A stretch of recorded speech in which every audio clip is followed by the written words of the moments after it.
Beginning of the Labor Day and football weekend. Welcome in. It is the Chris Duel show with Shannon, Salty, Sweeney.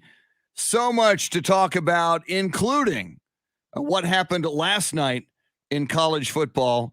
Shannon, how are you this morning?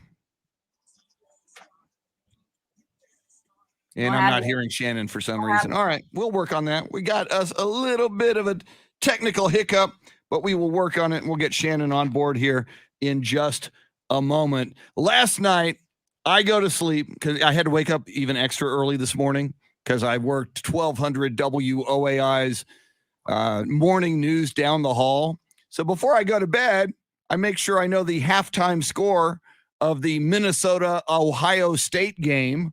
And Minnesota led Ohio State, number 4 Ohio State, at halftime, 14-10. And I'm like, oh my goodness, I may wake up with a little football Christmas gift, and the very obnoxious Ohio State, I'm a little sick of them, may be just out of our lives early. Because, I mean, you know Ohio State, we're supposed to pencil them in to the 4-team playoff from week one. I mean, obviously, Alabama automatically gets penciled in.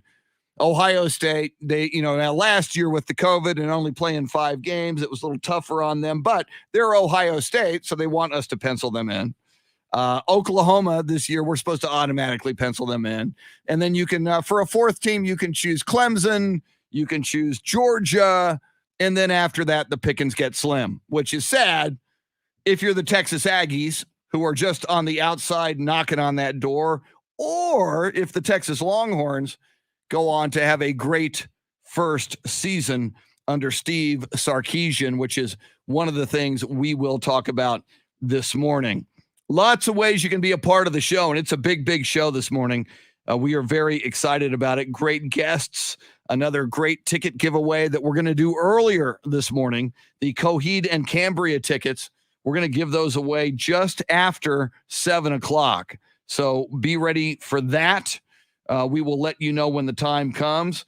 Because it is a big football weekend, we love talking football with Coach A, Paul Alexander. He's kind of our football and Dallas Cowboys guru.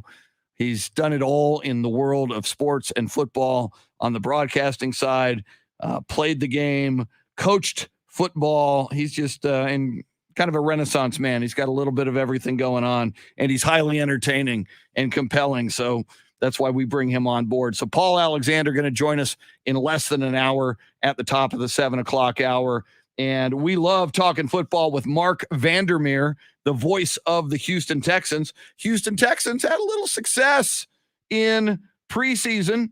We will see if they can go beyond expectations. It's been a bit of a tumultuous offseason with lots of change going on for the Houston Texans, but they open up against the Jacksonville Jaguars. That will be in Houston at NRG Stadium, and of course, that means sunshine. Trevor Lawrence is coming to town, so we'll talk about all of that with Mark Vandermeer, and of course, we will do our big 3 football picks just after 8 o'clock this morning. I'm looking on the live video feed, and I see Shannon, Salty, Sweeney near the microphone. Am I to take that as it works now? Are we on board this morning? Check. Mic check. Boom. 1, 2. Yes, and it counts. All right, so I guess we got to blame Jeremy Fouts on that early, because, I mean, every other morning your microphone works. In fact, let's bring him in, soundscape stylist. What's his diagnosis here? The former boy wonder, and a man who was going to have a statue of himself at Oklahoma Christian University. I think after this morning that might be put on the fritz. What the heck happened, Jeremy? It's not my fault. I blame Dave. I saw him come in here. He had devil horns on, and he was cackling to himself. It's not my fault. See, I like to blame Jonas Clark, too. He's a good scapegoat. Yeah, him too. For whatever reason, our connection was switched to a country station. A country station. So when I should have been hearing you right at 610, it was Keith Urban. Loud and clear. Well, that's an upgrade from me to Keith Urban. I mean, Nicole Kidman would be very impressed by that. Little Keith Urban in the morning from some country station. So, Shannon, I was mentioning I go to bed last night because I knew I had to wake up an hour earlier to go do the news down the hall at 1200 WOAI for an hour. And I look at the score, Minnesota 14, Ohio State 10, and I'm like, thank you, football gods. You are going to gift us with a beautiful gift to start this football weekend. And Ohio State comes roaring back in the second half. They beat Minnesota 45-31. So once again, number 4, Ohio State, Shannon, have you penciled them in to the college football playoff? I don't know. I mean, they showed that they are capable of making mistakes, right? The freshman quarterback didn't get too rattled by that interception he threw. That, of course, led the Badgers down the field, or excuse me, what are they? The Gophers? The Gophers. I think they are the Gophers. Gophers down the field, Badgers, Wisconsin. Gophers down the field to get that lead going into halftime. I like you. I got to bed on time, so I watched the first half and went to bed with high hopes that I would wake up to see a win. But it's not the beatdown I think a lot of people were believing would happen. What the final score, they won by 14? 14, yeah. Down at halftime. At least it was interesting. Big third quarter for Ohio State. They scored 21 points in the third, 14 in the fourth. So, and for me, if you would have told me, Shannon, Minnesota is going to lead at halftime, 14-10, and if at halftime you told me Minnesota is going to put 31 points on the board, I'd feel pretty good about a Minnesota victory. Yeah, especially when you know that they're at home. Mm-hmm. So, and I think it proves, offensively, Ohio State looks just as good as they always and typically do, but the defense has some work that they need to do, and they're penetrable. So other teams that are known more, maybe a little bit more. I know Minnesota has that great running back, but that was kind of their only shtick for most of that game, and Ohio caught on. Yeah. In other games, everything else goes pretty much as expected last night with the ranked teams. Number 22, Coastal Carolina annihilated the Citadel 52-14. Number 24, Utah annihilated Weber State. Of course they did, 40-17. When did that game start? Probably about a 9:30 start. I'll have to look it up. It's supposed to be 6:30. Really? And it's 7:30, and I'm already watching Ohio State, and I'm not seeing Utah still at that point hadn't started. Yeah, it was postponed, I'm guessing, for weather. I remember seeing that. I feel so bad for those kids. You've waited all this time for game one. You get there, and then rain. And you had interest in Arizona State versus Southern Utah. Arizona State at home, ranked 25 to start the season, and they blow out Southern Utah. They should, 41-14. Yeah, so Arizona State. Hermie. Yep, Herm Edwards gets off to a good start there, so that should make him happy. Wes Perkins pointing out it is the Golden Gophers. Wes, yes, assign goldenness to. And again, all right, you're the University of Minnesota. Years and years and years ago, you need to come up with a mascot. So it's like, all right, I guess we'll be Gophers. Yeah. Someone goes, no, let's make it more special than that. Let's make us Golden Gophers. Yeah. They were wearing all black last night, though, so I don't know about that. I hate that. With the white shoes? Black socks, white shoes? No, I thought it looked kind of clean. No, I don't hate black uniform. I hate they have not worn black traditionally over the decades. Okay. That's like saying, USC came out in all purple. Like, stupid. No, like keep your colors. Color rush kind of thing. Yeah, keep your look. Yeah, for the love of God. It was also weird to see Ohio State, because we're so used to seeing the Buckeyes on the helmets, in game one, so they haven't earned them yet. Yeah, they looked naked. They looked naked. Well, certainly they should have put some on at halftime or something and helped me settle my stomach a little bit. They just looked naked. Yeah, that'll change next week after they put up all those points. So now we move into and this is an interesting weekend, Shannon, in that it is Labor Day weekend, and we love that. Most of us getting a 3-day weekend. And we're so excited because college football is going to be absolutely off the hook and insane it started last night, but there's some games tonight. And then of course, Saturday is going to be big, but no NFL games. So, it's kind of a mixed bag. I love the 3-day weekend. I love that we have a total influx of a full slate of college football action, but you're making me wait until Thursday for NFL football. But by the time it comes next Thursday, it's going to kind of be worth the wait because that's a pretty darn big game. Buccaneers versus the Dallas Cowboys. Yeah, it's going to hit us in the face, I think, a lot quicker than we realize, especially given that it is a 3-day weekend for us. We'll be here Tuesday, Wednesday, and then bam, it's game day. Yeah, true. So, and right before that game, we get one more final fix of Hard Knocks. Get to see the final episode of Hard Knocks Dallas Cowboys. See how that works out. I saw today an interesting bet line involving the Cowboys and specifically Mike McCarthy, that someone placed a $1,000 bet on him to win Coach of the Year in the NFL. I understand you don't have to win a Super Bowl to be the Coach of the Year. You don't even have to win an AFC or NFC championship.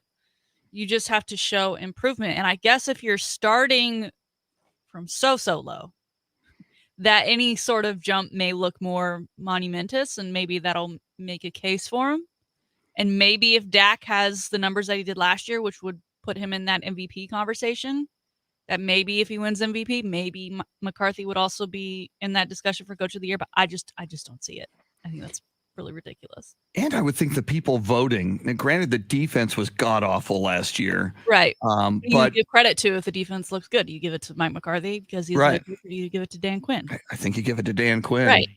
And that offense is expected to be a pinball machine. So it's almost like, if the 49ers have a big year, is Kyle Shanahan going to be Coach of the Year? I don't think so, because you were a good team that was decimated by injuries last year. So now the injuries are gone, and now you're doing your thing. So I don't know. Let's not reward people for doing their jobs, right? We reward people for going above and beyond in their job role. He hasn't met the bare minimum yet. That's a very, very good point. Yeah. And I speaking of that bet on himself, maybe it was. Speaking of Dan Quinn, he, CeeDee Lamb, and others have come off of COVID protocol for the Dallas Cowboys. That's very, very good news. Headed into, we're now less than a week away from 6 nights away from that Thursday night opener against the Tampa Bay Buccaneers. And speaking of the Tampa Bay Buccaneers, Shannon, I'm very proud of them.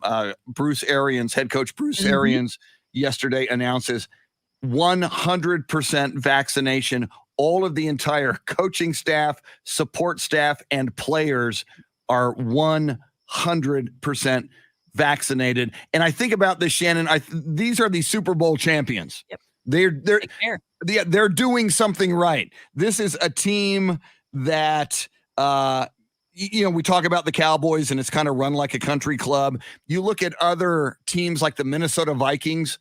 Kirk Cousins, the quarterback, famously is not vaccinated, will not get vaccinated, does not believe in getting vaccinated. Your quarterback is the leader, ideally the leader of that locker room, certainly the leader of your offense, often the face of the franchise. Who's the face of the franchise for the Tampa Bay Buccaneers? Tom Brady, a leader, a guy who will take one for the team in multiple ways. I just think this speaks volumes. Yeah.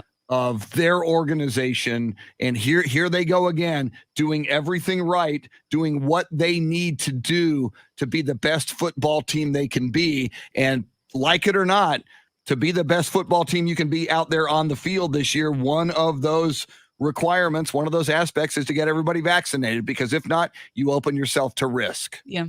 And two things come to mind. So interesting. Earlier in the week, we talked about Urban Meyer kind of slipping and saying that they took vaccination status into consideration when, doing cuts on Tuesday. And, this announcement that they're 100% for Tampa Bay has come after Tuesday. So you may be in the back of your mind, wonder if that was a consideration. And I think, again, we decided it's a fair consideration. Now, whether or not you're supposed to say it out loud is another thing. But that's interesting. And then also the fact that this is Tampa, Florida. And as we know, as a country, Florida has not been great as far as their vaccination rates and getting people vaccinated. They have gone up because I'm traveling there. I've been paying very close attention. But for them to do that, and I think that'll only help that state, because so many people are fans of that team and want to follow that team and want to look up to that team, that maybe a kid whose parents haven't gotten vaccinated. So, Tom Brady got vaccinated. Why don't you give, like, that's the guy I look up to. Why, Mhm. I think it just sparks conversation that maybe wasn't even had amongst folks over there that maybe they'll have it now. Let us hope. And that's a great point. Hopefully they are an example to the rest of the state of Florida. Once again, huge show this morning. Don't forget, we're giving away those Coheed and Cambria tickets early this morning because the concert's tomorrow. So we want you to have a chance to get these tickets. So we'll do that just after 7 o'clock. That's when Coach A, Paul Alexander, is going to join us. Mark Vandermeer, the voice of the Houston Texans, 8:35. Always a big 7 o'clock hour with the Salty Shakedown, sports history and sports birthdays. And coming up next, the high five play of the day. Oh, yeah, and we're going to do our big football picks. So, my goodness, how do we put this much show into the next 2.5 hours? We'll figure it out. We thank you for being with us. Live video feed. You can access it through Facebook Live, through YouTube, through Twitch.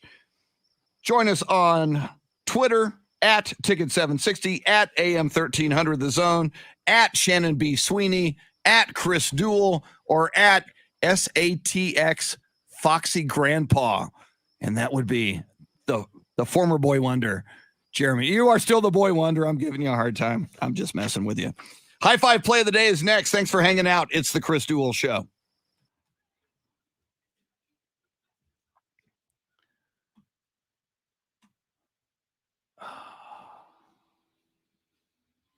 Robert Almarez, welcome in. Beth Settle. Good morning, Beth Settle. Wes Perkins, Hector Gomez, Sam Tobias. Tracy Bogert, the chairman of the Bexar County MAGA Republicans and coronavirus deniers, welcome in. Jason Paniagua. Steve Duraco, the original Rock, the original Italian Stallion, and 2021 enshrinee into the San Antonio Polar Bear Hall of Fame. Robert Almarez, Dave Emilio Castanuela, Sam Tobias, welcome. Anthony Del Toro. I do believe I need, because it has been a long, long morning. Decided to work an hour early at OAI, so I need to crank me some coffee. I'll be right back.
Victor Rodriguez, good morning from the Rio Grande Valley.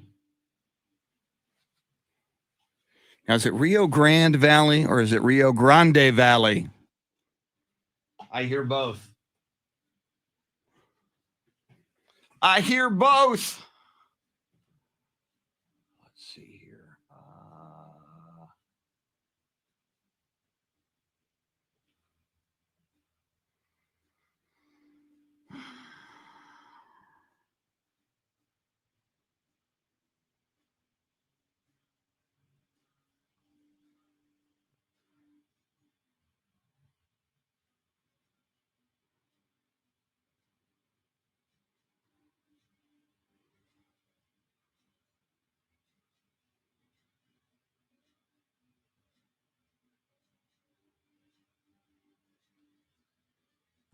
I got my coffee. That's a beautiful thing.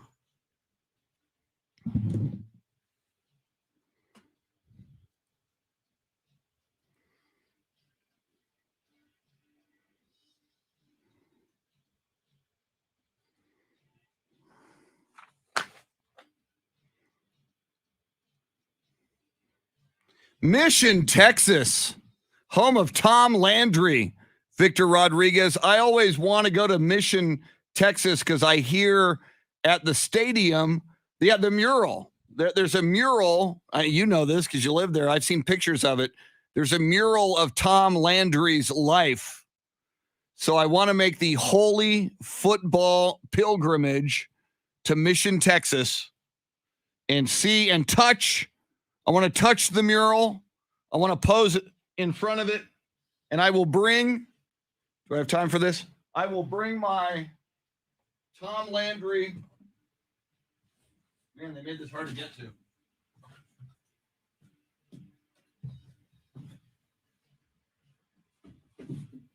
I will bring my Tom Landry poster to Mission, Texas, and pose with this poster in front of the holy, sacred Tom Landry mural.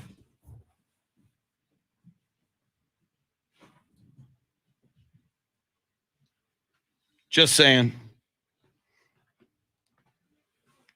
Robert Browning from Lombok, Indonesia this morning, probably this evening in Indonesia. Yeah, Jason, and that's crazy. In San Antonio, Guadalupe is pronounced Guadalupe, and in Austin, many pronounce it Guadalupe. It's because they're savages in Austin. They don't have the culture that we have in San Antonio, and they certainly don't have the tacos. Luisa, good morning. Michael Villegas, welcome. Thanks for joining us, everybody on Facebook Live. If I've missed your name, I see you if you're commenting. See, Robert says, I'm the guy who was going to climb Fuji with the Spurs flag. Well, we attempted Fuji a few weeks ago, but were literally flushed off the mountain by rain and wind. It was the worst weather of the climbing season, of course. Anyway, going to make a second attempt in about 3 weeks. Robert, I would love to learn more about that. And before your next attempt, I would love to get you on the show just to talk about it. And if you can document it via social media, man, that would be amazing. And I'd love to make sure, the Spurs know about this. We'll certainly, Bill Schoening, we'll get his thoughts on it, and we'll see what we can do to get the word to R.C. Buford, Pop, and the Spurs organization. Spurs Media Day is in about 4 weeks. So we'll be out there at the Spurs practice facility for Spurs Media Day. So by then, if you're going to do it again in about 3 weeks, you may have already done it. I love that story, Robert. I'll mention that on the radio here as we come in, plus the fact that you are joining us from Lombok, Indonesia this morning. That is huge, man. We appreciate it. Thanks, everybody, for joining us in here this morning. All right. I think it's that time.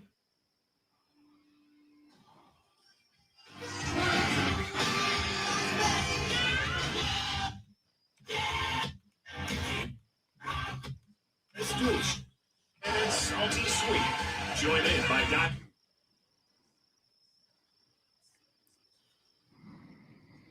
And that phone number that the man with the golden voice just gave you, you're going to want that phone number in less than a half an hour. We're going to give you a shot at Coheed and Cambria tickets. The show's tomorrow night, so this is your last chance to score a pair of tickets, and we hope that you win. Before we go to the high five play of the day, Chris Duel show with Shannon Salty Sweeney. Shannon, we got a lot of great folks from around the world, literally, joining us this morning on Facebook Live and the live video feed. It's not just on Facebook Live. You can also get to it through YouTube and through Twitch. Robert Browning is joining us from Lombok, Indonesia right now. I got to believe if it's morning here, maybe it's late night there or daytime there. Robert says, and he reminded us, he told us the story. He was going to climb Mount Fuji with a Spurs flag and plant a Spurs flag atop Mount Fuji. And he writes, well, we attempted a Fuji climb a few weeks ago, but we were literally flushed off the mountain by rain and wind. It was the worst weather of the climbing season. Of course, he said, anyway, going to make a second attempt in about 3 weeks. So Shannon, how cool is it that our show right now, we got a dude from Lombok, Indonesia, being a part of the show this morning, and that he still is going to make the attempt to plant that Spurs flag on Mount Fuji again in about 3 weeks. That's fantastic. And what a brave crew to try and do that again, because that sounds terrifying. Yeah, I can't that weather and yes. just say, well, we'll try again. I would have called it. I have a hard time getting up the flights of stairs in this building. I can't imagine mountain climbing and then on an iconic mountain like Mount Fuji. My goodness, that's a great story. Hang in there, Robert, and keep us posted. We want to learn all about it. Again, before we go to the high five play of the day, reminder, just a lot of big stuff coming your way this morning. Top of the hour, we love him. He is a sage. He is a football historian, football analyst, football guru, and very entertaining. Paul Alexander from Radically Rational. Top of the hour. We call him Coach A. And before we go to Paul, by the way, coming right out of the 7 o'clock, we will give you a shot at those Coheed and Cambria tickets. So that's coming. Also in the 7 o'clock hour, Shannon's Salty Shakedown. This day in sports history, sports birthdays. Then we'll move into the 8 o'clock hour, and we're going to make our picks, our 3 locks that rock. Bet the house on the teams we pick, and you're probably going to lose your house. But we will pick fearlessly and emphatically. And if we're right on our college football picks, the next Tuesday we will cackle and dance. And if we lose, we'll deny that we ever made those picks. And Mark Vandermeer, go ahead. Oh, I was going to, 100% deny. Yeah, oh, yeah. Thank you. So Mr. Mark Vandermeer, voice of the Houston Texans, before we're all done at about 8:35. All right. This is a pretty good high five play of the day. I think you're going to like this one. We do this every morning at this time. It's called the high five play of the day, appropriately sponsored by High Five, 2 locations in Austin with so much to do at either location. Great food, great drinks, big screen TVs everywhere so you can watch sports, great games, bowling, laser tag, axe throwing, you name it, they've got it. You're going to fall in love with High Five, 2 locations in Austin. Shannon, who is deserving of a high five this morning? Giving our high five to Bills fan, 11-year-old Jossie Hutchinson. Okay, this Bills fan was diagnosed with Hodgkin's lymphoma in June, and he has just become cancer-free. And in celebration, because he is a Bills fan, a huge Bills fan, he donned a helmet and Josh Allen's jersey, his favorite player. And he did the Bills celebration that we know all too well of slamming his body down on a table. He broke a table in celebration of being cancer-free. Forget ringing the bell. Everyone does that. How about doing something Bills related, because he is such a big Bills fan. There's video everywhere online. It's fantastic. It's wonderful to see. He, of course, is hoping to get to a Bills game and meet his favorite player. Josh Allen saw this story, retweeted it. So I'm sure we can go ahead and give a preemptive high five to the Bills organization as well. For inspiring this kid to take on this battle, but also I'm sure that they will connect him with Josh Allen and get his family to a Bills game. So congratulations to Joshy and his family, and what a way to celebrate. That is, I love this. And God love the 11-year-old boy for, now being cancer free, and, anybody who's on that journey battling cancer, where our love, our thoughts, our prayers are with you. But, and I do love the clincher here for me, Shannon, was that Josh Allen saw it, retweeted it, said, this is great. So yeah, you're right. I mean, how can Josh Allen and the Bills not meet up with this 11-year-old Joshy Hutchinson? So this is going to be a great, great story that continues. Yeah. Especially when you think about typically the smashing of the tables with Bills fans happens at their tailgating and pregame. See, I don't know when that there's been some drinks going on. You've never seen I've never seen that. Yeah, I've never seen that. You're like, they aren't going to the game, they're going to the hospital. Because they get up as high as they can, or just they maybe had one too many and they don't land quite right.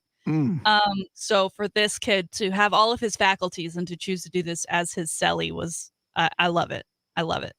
Very cool. Yeah, I was unaware of that tradition. Of course, you've got a friend who is the starting center for the Buffalo Bills. Remind me of his name. I can't believe it's escaping Mitch Morse. me. Mitch Morse. Thank you. We had him on the show. Great guy. So obviously you pay closer attention to the Buffalo Bills because a guy you grew up with in the neighborhood is their starting center. So I didn't know about that tradition until I saw Joshy doing it. So yeah, you should, if you get time, just like Google that, and that's a weird. You'll be shocked and pleased all at the same. Yeah, there's got to be a backstory. We'll talk to Mitch after the season. He's very locked in during the season, so he doesn't like to do interviews. But we'll get him again at the end of the season, and we'll ask him about that. And if players ever partake in such a tradition, if they win the Super Bowl, they'd have to. Could you imagine? I mean, all of the tables would sell out in that area of New York. And you got to believe there's been some table busting celebrations that have gone horribly wrong. Yes. Oh God. Yes. And people have like stacked tables on top of tables to try and do like a multi-level table drop. It's insane. I don't know who comes up with that or how that started, or that's scary. Well, I'm kind of glad that's not a Cowboy thing. Yeah. Just to be one more thing for people to make fun of us for. True. And I got to believe, Joshy, he's called Joshy Hutchinson. I got to believe his name is Josh. And, he's 11, so they call him Joshy. So his favorite player is Josh Allen. So, that's even cool, too. You're a kid. You love the Bills. Your hero is the quarterback, and he's got the same name as you do. And you're going to meet him now.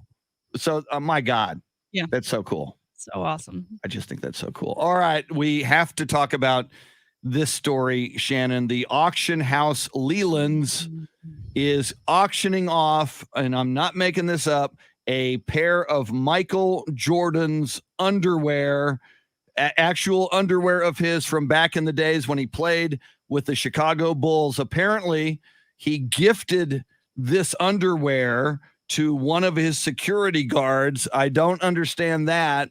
So someone you work with, you don't see me after the show going, hey, Jeremy, great show, man. Hey, let me gift you with a pair of my underwear. Nope, not going to happen. We just don't do that. And the clincher for me in the Leland's description of this underwear, Shannon, it says the Michael Jordan underwear has, and I quote, signs of definite use, end quote. I don't want to speculate about what that might mean. Earlier this morning on the morning news down the hall, I brought this up with news anchor Charity McCurdy, and she said, I pray to God that means like the elastic is stretched. I hope that's what signs of definite use of a pair of underwear means. I hope it's not something else. I find this story troubling. Once again, people are banking off of the Last Dance documentary. True. This is not one of the ways I would have ever expected it to happen. We talk about the rising prices of trading cards in the sports world. We talk about things like Messi's used tissue being put on the auction block, starting price at $1 million. It seems very similar to this. We see Steph Curry this week buying like a virtual art piece for a good chunk of change, but it's virtual, so it's not something he's ever going to hold. So I don't know if Michael Jordan predicted the future and was like, I know this sounds crazy right now as I'm handing you these, but in 20 years, people are going to buy things that they can't even hold. And they're going to buy all kinds of and they're going to spend crazy amounts of money on it. You will have good fortune if you sell these in the years of the 2020s. He held on to it too for that long. And how does he know that there's, where did you keep them all this time? Yeah, were they in your underwear drawer? You have a special box. Is there a plaque? Yeah, are they signed? Like, what? How do we go about proving that these are, in fact, do we want to prove that? I don't know. There's just, it's one of those things, you see them on those BuzzFeed articles and stuff that are like 10 things that aren't illegal but feel illegal. And one of them's like, drinking a cup of water from your house while taking a walk. Like, it's just something that feels weird. This feels like one of those things that should be on that list of like, it feels illegal, but it's not, because this is just disgusting. And I just don't get I know I forever I've seen players leave the court or the football field and take off their wristbands and maybe even a headband and toss it to the fans. But the thought process of Michael Jordan to hand his underwear as a gift to his security guard, I don't get it. Yeah, you mentioned that. The only time I've seen Mitch play live was when he was playing for Missouri, and they played against Texas A&M. And who won that game? The other team. Okay, just checking. And he gave me one of his gloves after the game. Understandable. I was like, he's gonna be a superstar. I'm gonna hang, but it just smelled so bad that I had to get rid of it. You tossed it. Yeah. You didn't even put it in a plastic bag and throw it in the corner of the garage. No. Well, at that time I didn't own a house, so I had no garage to put it in myself. No. The gesture is great, but no. And it's not, it's fine. I know the guy, it's fine. So holding on to something like what we're talking about here for that, no. Arrest this man. Yeah, I will be interested. Take him to crazy jail. We will follow that story to see how much money the used Michael Jordan underwear goes for at auction. And what kind of sicko is buying it? See, okay, if there is signs of definite use, and not to be gross, and I'll just say, if there's DNA in the underwear, I'll just say that. Again, the way technology changes, many people believe if you've got some DNA that very soon down the line, you will be access to technology where you can clone another person. You could have a little baby Michael Jordan running around your house.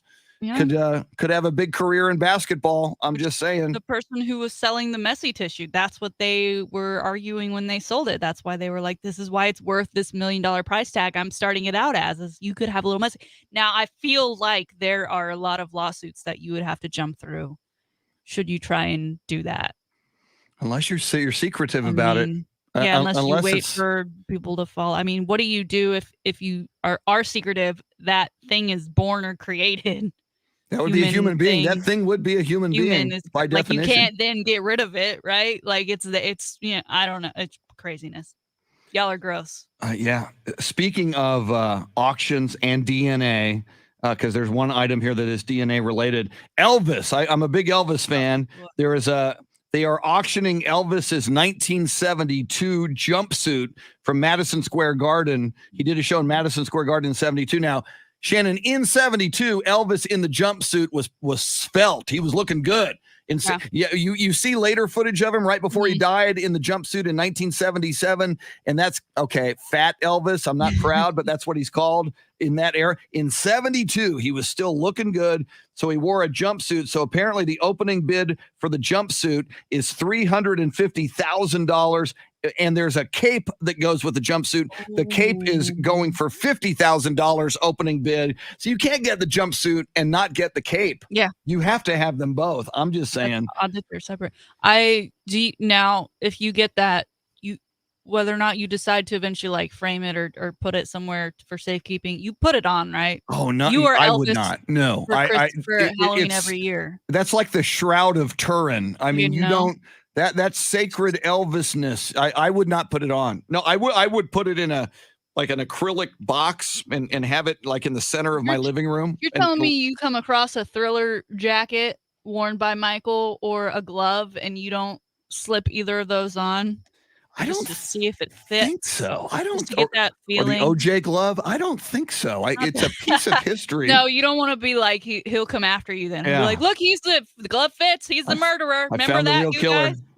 Yeah, I 'Cause he's still don't. looking for the murderer. Let's not forget. Yeah, He's out there. Keep on looking. Golf courses You across should America. maybe look in the mirror. How about that? He is. Yep, that's where you'll find him. Also, this Elvis auction, a helmet worn by Elvis in the movie Viva Las Vegas, which co-starred who was Anne Margaret was in that. And then two more things: a private Beverly Hills luncheon with his ex-wife Priscilla Presley, and here comes the DNA. They are selling a collection of Elvis's hair that was saved by one of his barbers. So he had a barber cut his hair, and that barber said, "You know what? I'm not just sweeping this floor. I am keeping this Elvis hair." And DNA, once again, Shannon, that Elvis hair is now up for auction. These are dangerous waters we're getting into. So we could clone Elvis and Michael Jordan. DNA stuff. And they could like hang out together. Elvis and Michael Jordan. Could you imagine some billionaires like in his basement? He's got clones of all of like these famous. He's got Prince. He's got Michael Jackson. He's got Michael Jordan and Elvis just hanging out in his basement. Billionaires are fans too. It wouldn't shock me if a billionaire gave it a shot. Bezos, don't even think about it. All right. Coming up, we are going to do the big giveaway, Coheed and Cambria tickets. Coach A, Paul Alexander. We will talk all things sports, including should the Cowboys consider Cam Newton as their backup quarterback, or do you stay away from Cam? That and a lot more. We'll get Paul's thoughts on the Longhorns versus Louisiana football game as well. It's a big morning. We got a lot of sports coming at you between now and 9. She's the salty one. Jeremy Fouts making the show go. Till 9, it's the Chris Duel Show. Okay, Jason, you are telling me check my TikTok messages. I don't get that request actually ever.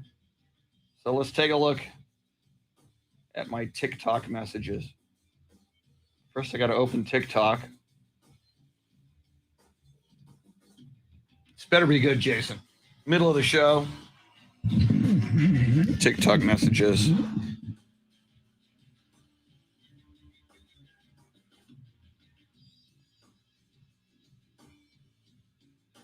Okay, I got a message from Luke Jackson 56. I don't think that's you.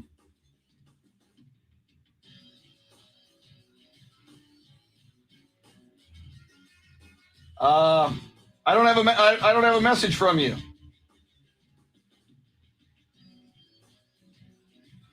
So Jason, I don't know what happened, but I'll check again later in case I'm doing something wrong. And again, I'm not a huge TikTok person, so maybe I'm doing something wrong there.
I'm good, Robert. Thank you for asking. And yes, I am enthralled. Got a lot going on over here.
All right, Jason. Let me take a look here.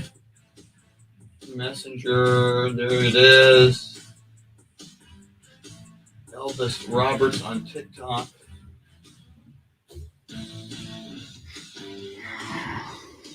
And of course, it now wants me to log in. Oh, okay, there it is.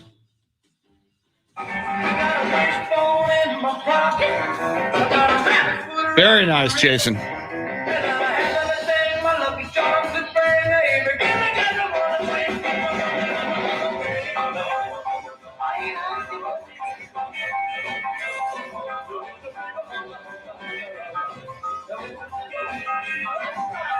Yeah, I don't know why I didn't get that on TikTok from you.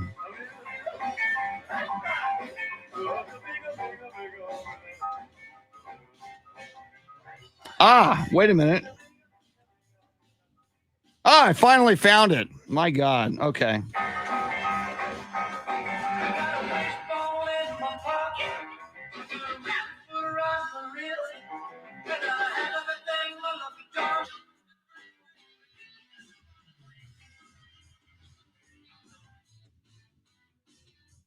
Why did it stop?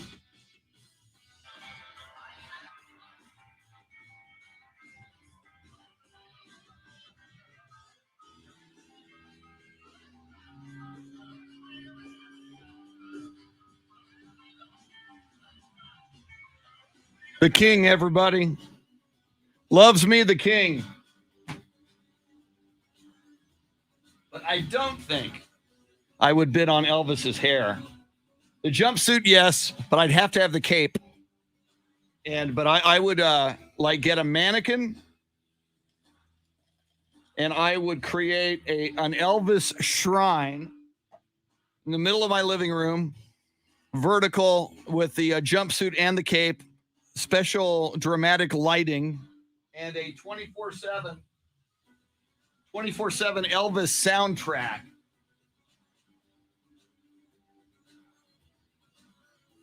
Featuring If I Can Dream, Burn in Love, Suspicious Minds, Love me tender.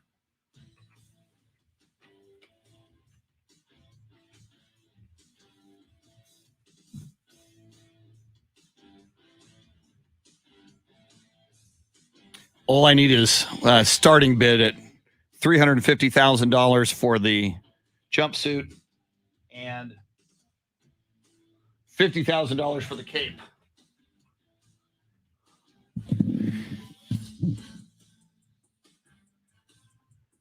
Jeremy Fouts, almost always. But that's what they pay me the big bucks for answering there. And Jeremy is in here on YouTube, as is Robert Almares. A lot of people join us via Facebook Live. So you got multiple ways to get to us.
Okay, so you know what's happening here. You're going to get Paul, and before I go to him, we're going to do the giveaway. Cool, man.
All right. This is the Chris Duel Show. You know the day destroys a man, night divides the day. Try to run.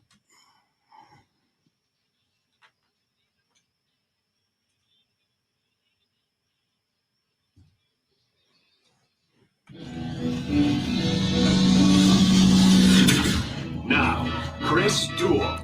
Oh, my goodness. It is Labor Day weekend. It is a weekend of college football. It is a weekend of hopes and dreams and fears of your team in the National Football League, which that league will get underway in 6 nights next Thursday night in Tampa Bay between the Tampa Bay Buccaneers and the Dallas Cowboys. So much football to talk about with easily one of our favorites to talk football with in a moment, Coach A, Paul Alexander of radicallyrational.com. But first, we've been telling you, and we've been doing it all week, and this is your last chance to grab a pair of tickets to see Coheed and Cambria at Circuit of the Americas. That is tomorrow night. And theoretically, yes, you would have time to see the Longhorns Louisiana game first during the day, then head over to Circuit of the Americas and catch the concert, Coheed and Cambria. And don't forget, opening act, The Used. Jeremy's a big fan of The Used. Shannon, what caller shall Jeremy take for this final pair of tickets? No, we talked Tom Brady today, and I've got a little Tom Brady for you in the shakedown. So we're going to go with number 12 in honor of Mr. TB. Caller 12 today. I'm making you work for it. 1-800-707-9760. And remember, since we're going to a 12th caller, if you get in, you're like number 5 or call right back and you may still win. So once again, I spoke over Shannon on that number, 800-707-9760, caller number 12. Let's do it. Now, when I say number 12 to this man, he probably doesn't initially think Tom Brady. He thinks Roger Thomas Staubach of Cincinnati, Ohio, and the Naval Academy, because he knows his Dallas Cowboys football. He is a Dallas Cowboys historian. He is a Dallas Cowboys analyst. He is a man's man and a football guru from radicallyrational.com. Coach A, Paul Alexander, how are you doing this morning? Very well, and you're right. In Roger we trust. And here we go. I've just been waiting such a long time for football season. You know, one of the weirdest things I saw during the pandemic, Paul, Roger was on some kind of a Zoom call that wound up going over the internet. And during the pandemic, Roger had a beard. You know, in Mr. Clean Cut Naval Academy, an officer and a gentleman, Captain America, it was so weird seeing Roger Staubach with a beard. Did you see that at all? I did, and I thought that maybe he was auditioning for the lead role in a remake of Jaws. Well, Quint. exactly. College football season is completely back. Last night, 16 games were available for all of the fans to watch. The big one being number 4 Ohio State against Minnesota. So I wanted to get your thoughts on what you thought of Ohio State. Do they look like that deserving team of that number 4 spot in the preseason poll? And also PJ Fleck, the coach for Minnesota. He's a guy whose name was kind of tossed around as a potential Texas candidate. And when those write-ups and articles that tend to come out about guys that should either get that next big job, either in college or even go up to the pros, his name is often found within those. Your thoughts? First of all, I think he's a wonderful coach. And my goodness, you watch him coach on the sidelines, you see how emotionally invested he is. He's done wonderful things for that program. Minnesota is a pretty good team. And I'm watching this game last night, and when it was over, you know, I felt like Al Pacino because the Golden Gophers just kept pulling me back in. They might have a chance to do it. And then Stroud goes absolutely crazy in the second half. And there got to be a lot of sore legs among those Buckeye receivers today because they ran an awful long way very fast. It just goes to show you that speed is a difference maker. Thought a couple of times on that blitzkrieg in the second half that Minnesota got caught in the wrong coverage. Ohio State's good.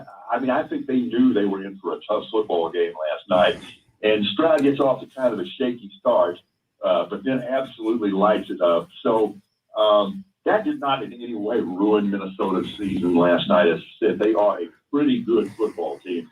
And I really like the way they counterpunched a couple of times, late in the second quarter and early into the third. You know, when it looked like maybe Ohio State was going to put them on the ropes, and they just counterpunched and retook the lead. So pretty good night for both programs, really. He is Coach A, Paul Alexander, talking football with us. And Paul, you know, Ohio State, as Shannon mentions, number 4 in the country. Your top 4 beginning this college football season. Alabama, of course, it's the law. OU, Clemson, then Ohio State. You know, it seems so often these are 4 of the teams that almost year in, year out, they're either in that college football playoff or knocking on the door. Outside of these 4, Alabama, OU, Clemson, Ohio State. Is there a team outside that top four that you think we should pay very close attention to that could have a breakthrough year and get to that college football playoff? Georgia's pretty good. We're going to find out immediately because they play Clemson. And also, we're always looking for somebody outside the Power 5 conferences to maybe make the playoff. I'm not predicting this is going to happen, but I think Cincinnati has the best chance of doing that of any non-Power 5 conference team that we've seen since the college football playoff was initiated. They're really good. Yeah, and Cincinnati, I might point out, Paul, you've met my wife, Beth. She was a bear kitten, and she's a graduate of the University of Cincinnati. They're the Bearcats. She was a bear kitten, so she will be happy by that prediction. Bear kitten almost seems embarrassing. Paul, we've got Texas versus Louisiana tomorrow, 3:30 at DKR. Line currently sitting at -8.5 in favor of Texas. Both teams ranked in the preseason AP poll, number 21 Texas versus number 23 Louisiana. How do you see this one shaking out for the Horns and as Sark's opening game of his tenure at Texas? This is a scary opener. And I generally don't do the point spread thing, even for entertainment purposes. But if I were into that kind of thing, I might kind of take the points there. I think this is going to go right down to the wire. People just don't realize, because there's such branding identity in college football, people don't realize how good Louisiana is. And if you include the punter and the kicker, they have 22 of 24 starters returning off a very good team. This would make, and I am a Longhorn fan, this makes me very nervous. Well, and because you've got the quarterbacks, the inexperienced quarterbacks, and I use the term plural because we heard from Steve Sarkisian that both quarterbacks will see the field on Saturday at DKR. Do you think we're going to see a lot of Bijan Robinson? Do you think we're going to see a relatively conservative, go ground game whenever possible for that Texas offense? Or Sark being the quarterback whisperer, do you think he's going to let these guys air it out? I would actually opt for the latter. I think Steve Sarkisian is Steve Sarkisian, and there are a lot of reasons for him to do that. And I think he knows this. Louisiana's going to score some points. They're going to score some points. So you can't leave points on the field. I think you have to be aggressive. I think you have to put the pedal to the metal and leave it there. From one quarterback group to another, this is the first time we're talking to you, Coach, since the cut day for the NFL on Tuesday, in which we learned that the Cowboys decided to cut Garrett Gilbert, who both Chris and I thought was possibly the most worthy of the three backups that they were currently dealing with as the official number 2 for the Cowboys. They also cut Mr. Ben DiNucci and then bring him back to the practice squad. We also have Cam Newton, who is out there floating around now, although he says he doesn't want to be a backup. Should he be someone the Cowboys consider? And are you surprised with the moves that the Cowboys made on Tuesday in that quarterback room? Well, I'll answer that question first because I want to share this with you. We've been talking about this a couple of weeks ago. And don't dog yourself for saying that Garrett Gilbert would emerge as the backup quarterback. I'll promise you, I would say it. And what that illustrates to me is there's so many different periods in training camp. And you see this happen all the time with players at every position. Somebody that gets off to a really good start at camp, and then it just kind of ebbs away. And you can tell that his performance really was waning. So the last couple of days before they cut down to 53, you kind of see this coming, but I was absolutely as surprised as you were. Now, regarding Cam Newton, just hell no. I really can't understand why anybody would say that. And by the way, I'm a Cam Newton fan. I'm not knocking him. But as a backup quarterback on the Dallas Cowboys, that makes zero sense at any level. Well, but let me ask you this, Paul, because I was talking about this with Shannon yesterday. Remember that NFC Championship game back in the Aikman era where Aikman gets knocked out and gets the concussion late in the ball game and he goes to the hospital and he doesn't even remember the NFC Championship game? And there was a chance that, so the Cowboys were going to the Super Bowl, but there was a chance that Aikman might not play. So I believe it was Vinny Testaverde as the backup quarterback, who was a starter and had a decent career. Yeah, not great, but decent, but was a veteran of a lot of NFL football games in the event that Aikman could not go in the Super Bowl. if there's a similar circumstance this year, Paul, whether or not the Super Bowl would be on the line, what if a big divisional game late in the year against the Washington football team is on the line that you've got to win to go to the playoffs and Dak Prescott gets knocked out? Would you rather have Cooper Rush as your quarterback, or would you rather have Cam Newton as a guy who's a little dynamic and can make some plays and maybe get you a win? Here's the difference. Vinny Testaverde, people forget, Vinny Testaverde could throw the living daylights out of a football. And, he had a much better career than people realize. He played a long, long, long time. So here's what you don't want. You don't want a backup quarterback that can't execute your offense. Okay, you don't want, with Zeke Elliott in the backfield, you don't want your quarterback vying to be your leading rusher. And the other thing, if there is a strength of the Cowboy offense, that wide receiver core is bad to the bone. He can't get them the ball. Coach, the Cowboys announced this week that guys like CeeDee Lamb and Dan Quinn are back in action after being on that COVID reserve list. We are less than a week away now from the start of the NFL season, where the Cowboys kick things off against Tampa Bay. Tampa Bay just announced that they are 100% vaccinated across the board, from players and the coaching staff. We haven't heard that out of the Cowboys camp yet, so there is still that consideration that the Cowboys could travel to Tampa Bay without a few players should something happen, whereas Tampa a little bit more confidence in the fact that they'll have their complete roster throughout the season and not have any players miss out due to COVID concerns. How important do you see this as Tampa makes this announcement and for other teams in the NFL to follow suit? And I think if Urban Meyer made a mistake last week, it was just in opening his mouth. Okay, common sense would tell you, of course, a player's vaccination status is going to influence roster decisions, whether it's deciding who to bring on or who to get rid of. Of course it is. I mean, that's just part of protecting your football team. So it would be naive to think that that's not part of the puzzle. The problem is when you start talking about it. So Urban Meyer, I think, will realize that. But the other thing with respect to the Buccaneers, this is all about leadership at the coaching level. Okay? You don't mess with Bruce. Now, Bruce didn't say a whole lot of things publicly, but it was pretty clear. If you want to wear that pewter helmet, you're going to get vaxxed. It's the best thing you can do to protect your football team. And even that is not, of course, 100% protective, but it is in the sense that even if there is a so-called breakthrough infection, which is a term I hate, by the way, the chances are overwhelming that you get the guy back in a week to 10 days. It's just, you know what, it's just part of preparing your football team. Just like physical conditioning, just like coming up with all kinds of contingency plans of, what happens in a game plan if this happens. It's just part of that preparation process. And if a coach and a general manager, if they don't address that, they are not doing their jobs.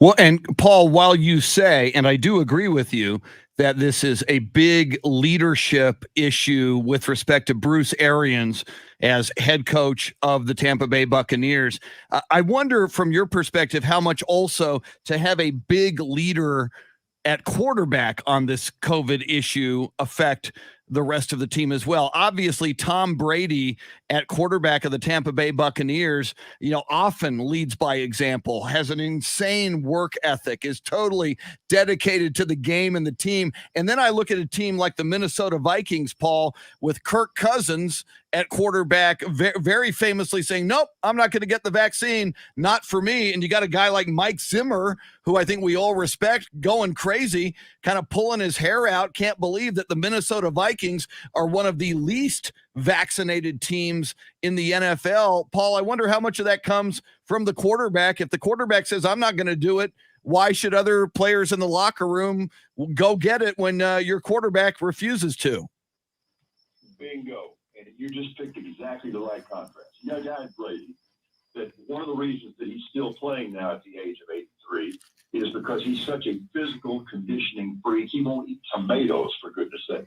So if he's come to the conclusion, as any rational person would, that this vaccine is safe and effective, and I would remind people that globally 4.5 billion doses have been administered with statistically zero problems.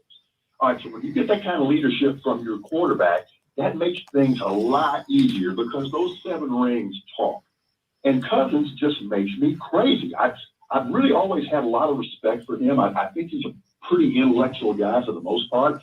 But why he has this hang-up is completely beyond me. And you're right, this is the kind of thing that can cause a rift in the locker room. You already have the head coach and your starting quarterback at odds with each other and really kind of going at it a little bit. And the hell of it is, if I were a Vikings fan, which I'm not, but if I were, this would be making me crazy because when you look at your roster, they have a shot to go deep in the playoffs. Coach, now that we've seen all of the preseason games with the Cowboys, we've even gotten that inside look with Hard Knocks. What area still concerns you when it comes to the Cowboys? Is it the offensive side of the ball, defensive side, special teams? And what area do you think you've already seen a great improvement that fans should be looking forward to this season? Well, I mean, the obvious answer about concern here is we just don't know what we're getting in Dak Prescott right now. And again, I'm not a conspiracy theorist. I'm not saying anybody's hiding anything, but it's just the nature of the situation. He hasn't played in a long time. I don't care how cool you are as a quarterback. That game speed in a regular season game is just going to look different to you. And that's not anything you can simulate in training camp or anything like that. So we got to see how he plays through that. I'm very encouraged by the performance of the defense. I'm very encouraged by the scheme that's being employed there. I still want to see what kind of consistent pressure they can get on the quarterback when these games start counting. Coach A, Paul Alexander, talking football with us. Paul, I'm going to jump right back to the NCAA, to college football before we let you go, because you gave us a good analysis of the Longhorns Louisiana game. I also have my eye on that UTSA game at Illinois, just because UTSA, such high expectations. Dave Campbell's Texas Football Magazine says they'll go 10-2. Interesting game in that we got to get a preview of Illinois last Saturday as they beat Nebraska. They were underdogs at home and beat Nebraska. Knowing what you know now about Illinois and what we expect from UTSA, how do you think the Roadrunners will perform in Champaign on Saturday night? I'm a big Roadrunner fan. I have no doubt that they will play well. If this game were being played here in San Antonio, or if this was the first game for both teams, I would give the Roadrunners maybe even the advantage in the game. But there's a reason why football cliches become football cliches, and it's because they're true. And it's the biggest jump that a team makes all year is between game 1 and game 2. So Illinois had that big win. They were very physical in that game. They got that home crowd fired up simply because they're playing in Champaign, and it's game number 2 for the Illini. Got to go with them. Paul Alexander with a lot of rational reasons why he believes Illinois will win that game. And Paul, as I say rational, you've got the website radicallyrational.com. There are sports takes, but there's all kinds of takes on life, culture, politics, and more. For somebody who hasn't sampled radicallyrational.com yet, what are they in for if they go take a look? A beacon of sanity in an increasingly insane world, but we try to do that with some humor and some entertainment value. And by the way, you mentioned the fact that we do have a news blog and a sports blog on Friday. I guess because people expected, I do make my lame football predictions, and I do it very rationally, Chris. So the only one I'll give you a preview. You got to go to radicallyrational.com to see the rest of them. But the one thing I know for sure, with my head alone, Rice 73. Arkansas 3. Rice 73, Wow. Arkansas 3. That's absolutely rational. Texas plays both of those teams. Yeah. Well, and yeah, Paul, you are in for it the week Texas plays Rice. You and Shannon are gonna. It could get ugly here on the radio. Oh, you want ugly? Wait till UTSA plays Rice. I've been hit in the face with ugly so many times over the last 4 years, but Undaunted will deal with that too. By the way, let me say this. I love the Roadrunners. I'm a huge fan of that program, except for, one Saturday a year. There you go. There you go. Paul Alexander, have yourself a great Labor Day / football weekend. And just quickly, have you solved the barbecue crisis? Where you live, they won't let you barbecue. Have we solved that yet, or are Shannon and I going to have to intervene with the homeowners association? Let me tell you where we are with this. I actually flew a recon mission over to Brackenridge Park yesterday, and I found a shady area with one of those state park barbecue pits and things like that. And what I found is if I could just slide like a bag of matchlight in there and do something simple, it will restore my soul. So that's where we are right now. I am so glad, because I want your soul completely restored at all times. Coach A, Paul Alexander, again, the website, radicallyrational.com. Paul, you always rock it, baby. You're radio gold. Have yourself a great weekend. Thanks, y'all. Always fun. All right, coming up, it is Shannon's Salty Shakedown. We'll also find out from Jeremy who scored the Coheed and Cambria tickets, sports history, sports birthdays, and more. Just after the top of the hour, 8 o'clock hour, we will each pick 3 locks in college football this weekend. Who are we going to pick? Will I listen to Paul Alexander on his handicapping advice moments ago? We will see. Mark Vandermeer, the voice of the Houston Texans, at 8:35. Lots of show between now and 9 o'clock. She's the salty one. Jeremy Fouts making the show go. It's the Chris Duel Show. Good morning, Joe Leal. Good morning, Foam Foot 420. Everybody else, Sam, Tobias. Yeah, Sam, we talked about, and Shannon predicted that Garrett Gilbert would wind up back in New England. So let me see here. What was I going to look for? Oh, I know what I'm doing. Which is rare.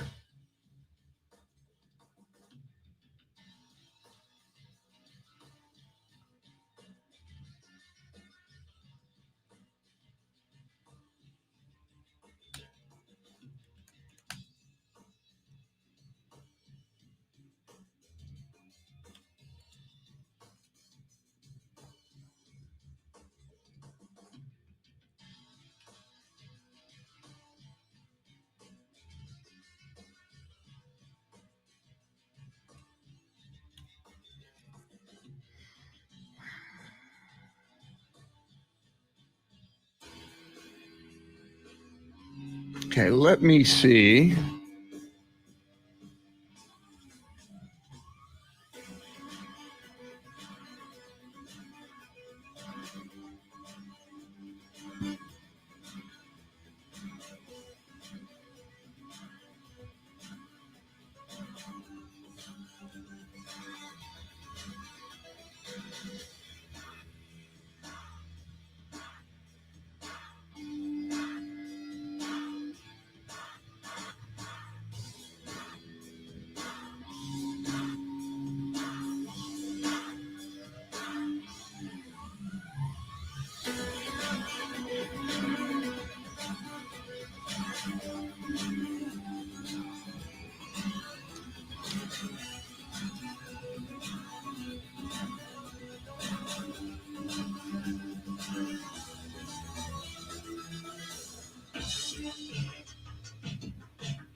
Foam Foot 420, same here.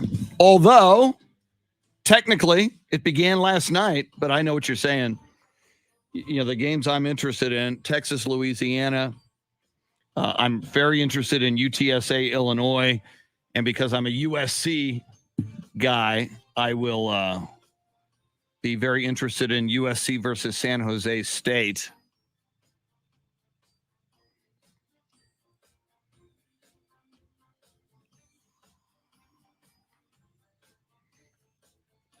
Let me see who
Robert here for the NASCAR racing. Joe Leal, good morning. Here we come.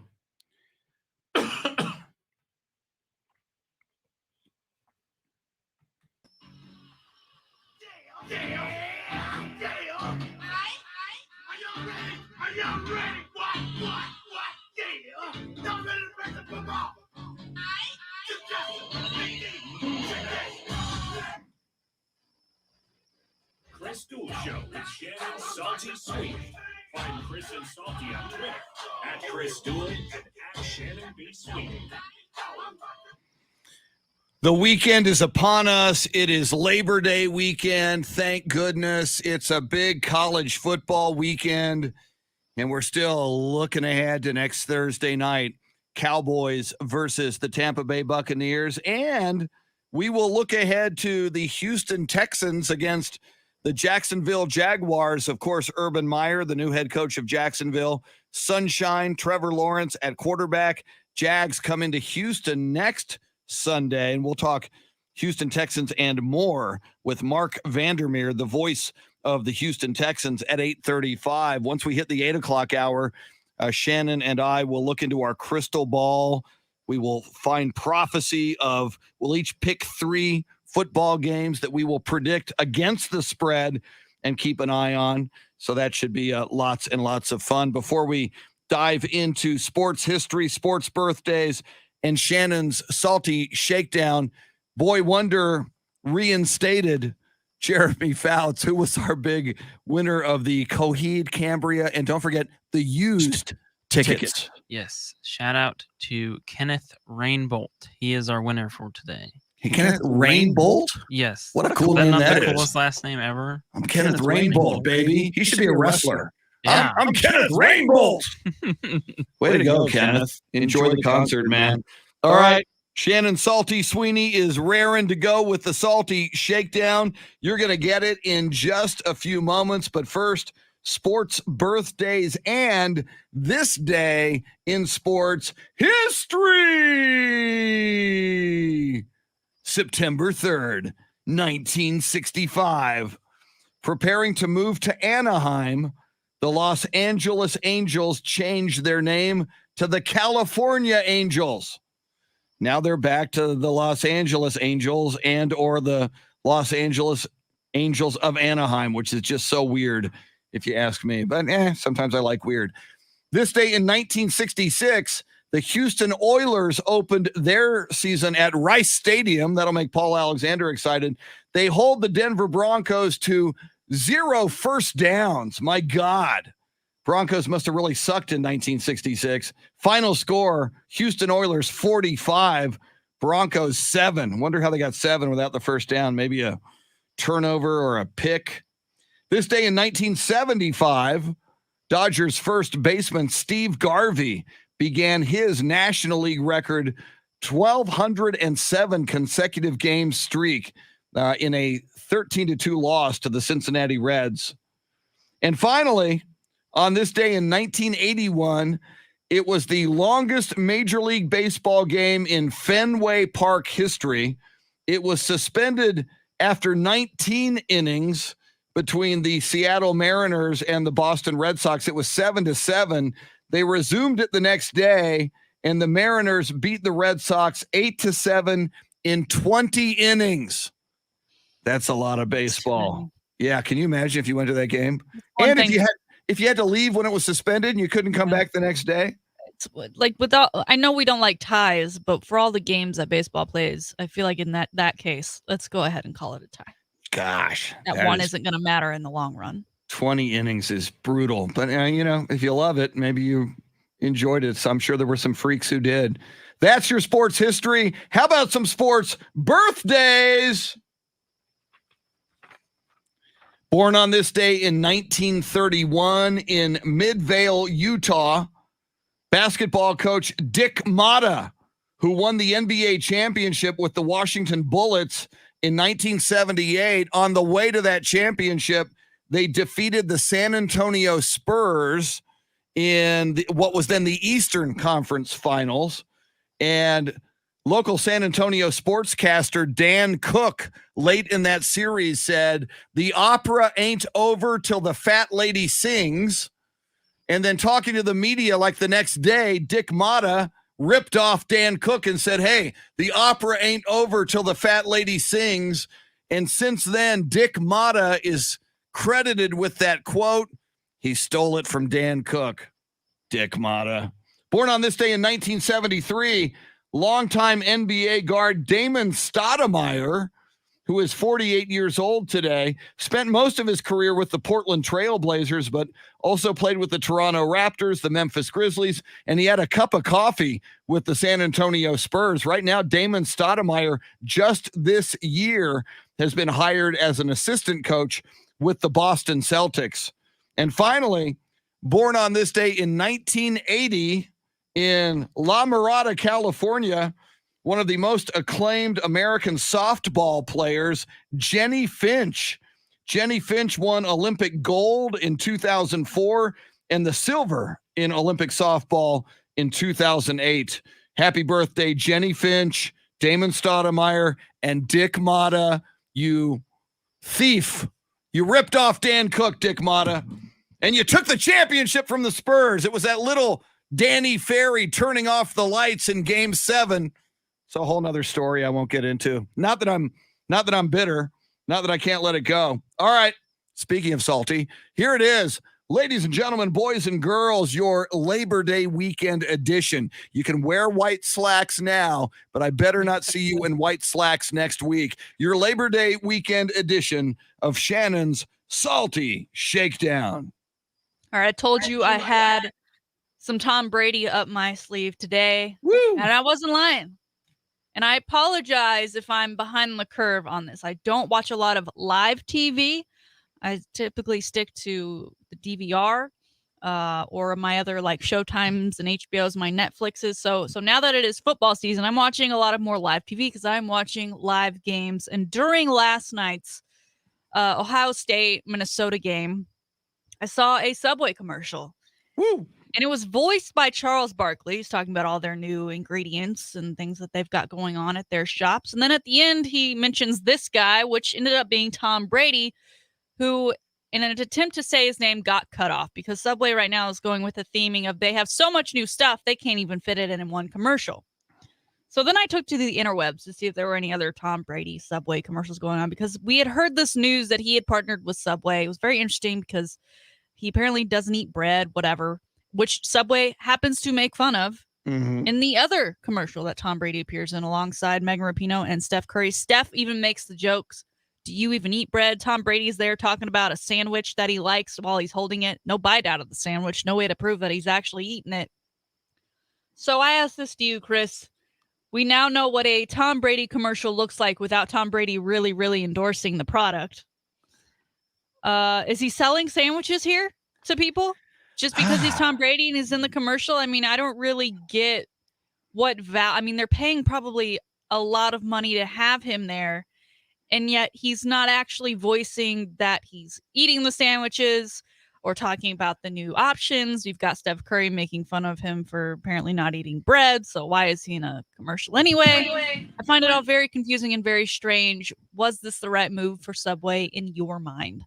Well, you are talking about it this morning. So there are some people who believe that any publicity is good publicity. So I'm sure there's a school of thought that would say that. But it does make us think, if we know anything about Tom Brady, it's really unlikely that he eats at Subway. But I don't think that's going to stop the rest of us from eating at Subway if we're prone to do that. Because I don't think the rest of us are going to go, hey, man, I'm Chris Duel and I'm like 20 pounds overweight. I need to go do my Tom Brady TB12 workout and diet right now and get back, start being like, I don't. I drink beer. I'll eat Subway. I'll eat Whataburger and In-N-Out Burger.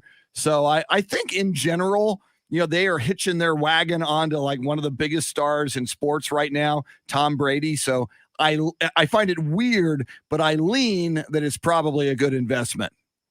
I mean, we'll see. He is the Super Bowl winning quarterback at the moment. So probably an easy choice to have him be part of that campaign. It's just interesting in the way that we're seeing it. Maybe as the NFL season gets underway, we'll see him featured a little bit more in those commercials rather than just kind of the random appearances he's had thus far. All right.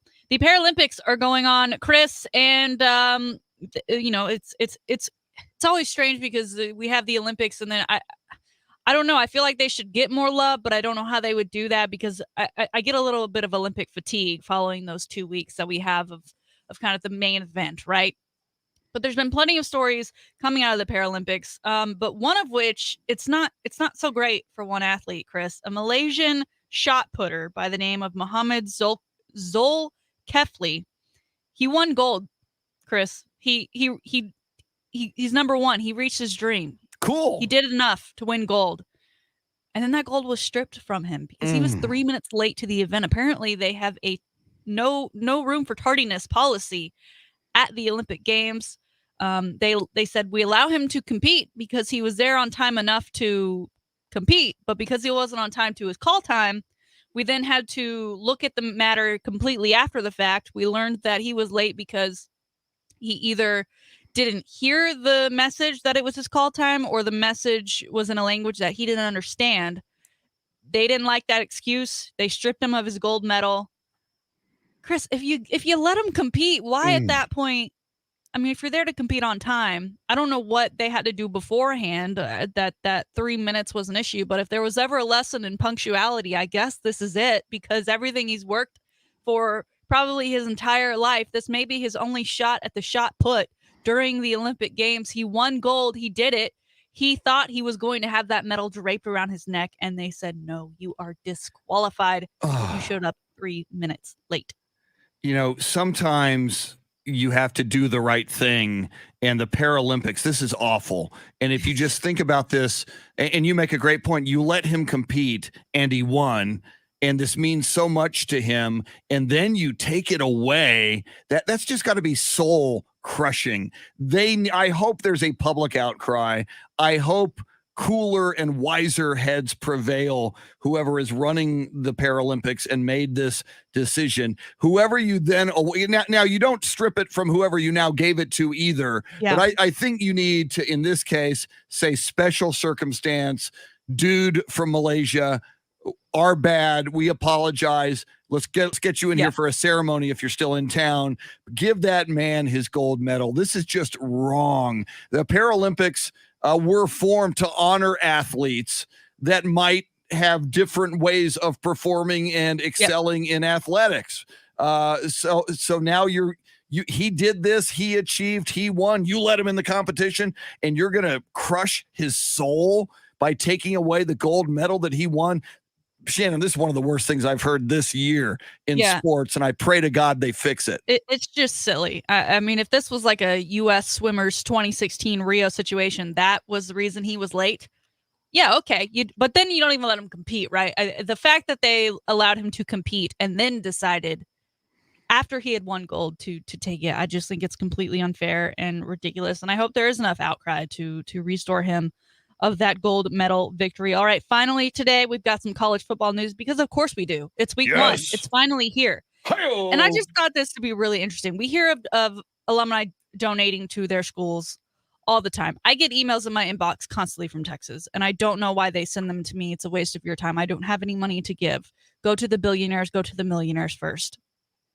Because they love giving money, because they love putting their names on things. And that's typically what goes down when you donate a large sum of money. Now we go to Pitt, which is our focus of the story here. They received a $20 million donation, sir, the largest in the school's history, by Mr. Chris Bickle. He graduated in 1997. And because this is the largest donation, and because it is to football, which is allowing them to upgrade their learning facilities for players, improve nutrition, and all things, it's all going to football. They have decided not to name a building after him, not to name like a weight room after him, or maybe a trophy of some sort. They're changing the title of the head coaching position. If you are the head coach of Pitt State football, that is not your title anymore. The official new title for the Pitt head coach is the Chris Bickle 97 head coach, then insert head coach name here. Wow. I don't know how long this will actually last. I can't imagine impressors we're going to get that mouthful before somebody says, hey, coach. You know, I think it's going to fall flat. So I don't know if I love this, because it's just I don't think he's going to actually get that recognition, right? I think most people are going to be like me and be like, who? The what? I mean, when I first read this story, I thought the head coach's name was Chris Bickle. I was like, what? Yeah. Why did what's happening here? And then you have the 97 in it to reference his grad year. You didn't have one building you could have put his name on. Come on. And I'm surprised this guy accepted it. I'm surprised he was like, we don't have anything else. Chris? You know what? And, yesterday we had Derek Fox of the Valero Alamo Bowl, branding. Now we've got branding on NBA jerseys. Certainly all the stadiums, AT&T Stadium in Arlington. You hope this goes away. What if other alums at other universities, what if there's a guy at LSU now who says, hey, I want it to be the Bubba Williamson head coach 88 of the, it may catch on. This may be the other alums who have a lot of money may now want the head coach to bear their name. It's crazy. It's weird. I don't like it. It's insane, but this may be our latest foray into branding. I mean, everything has a price, so I don't think you're wrong there. It's just very interesting. I can't imagine they're going to have to take some of that 20 million to then go change the title boards on the desk and the front offices and everything head coach related, now that it's got this extended title. Just something interesting and strange heading into week 1 of college football. That's it. Today's Salty Shakedown. My goodness, what an unusual but outstanding Salty Shakedown. And that final story, Shannon, I'm sure at that level of money, you not only the coach bears your name now, but I'm sure you get that selfie with the coach on the 50-yard line on the field. But God, that's weird. And that the Paralympian story, please, I hope there's outrage because it's so easy to make this right, to say, Mhm. you know what?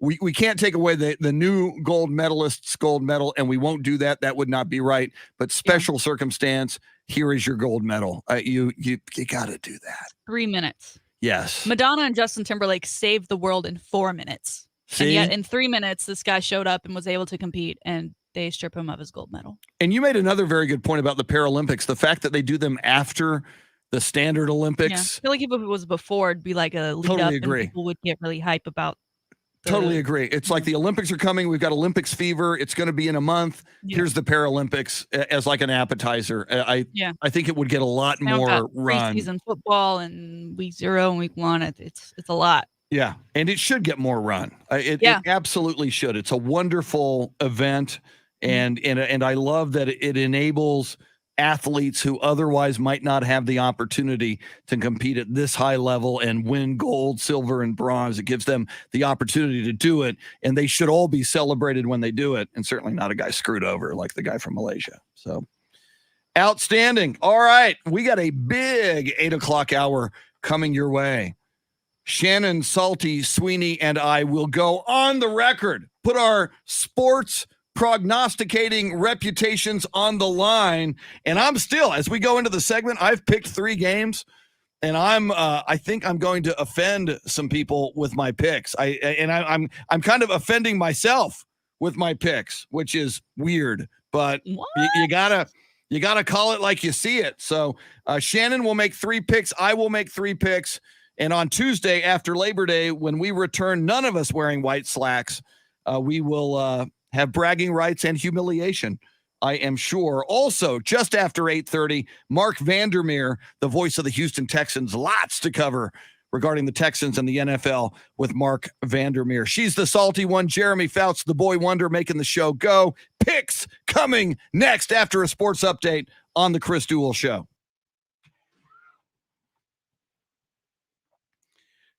Woo!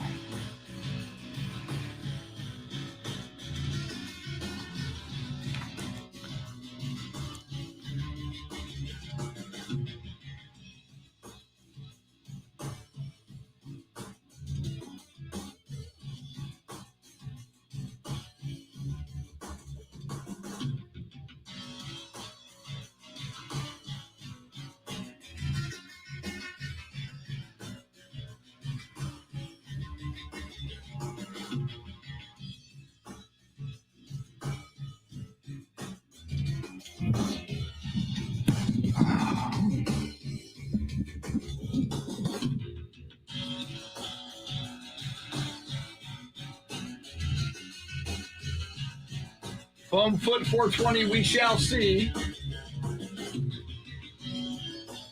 Sam Tobias says, remember, if you are successful. Whoops. Oh, that's so loud. Lower that a little bit. Sam says, remember, if you are successful with your picks, you will be living it up on Tuesday. If you are unsuccessful in your picks, you're most likely to blame it on your evil doppelganger. Yes, exactly. Thank you, Sam. And if my week 0 record is any indication, it's going to be an ugly week. But the way my picks are going to go, I will have consolation if I have a bad week. You'll find out. There is hope. True, true, true.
So, Jeremy, are you cool with a music bed for these picks?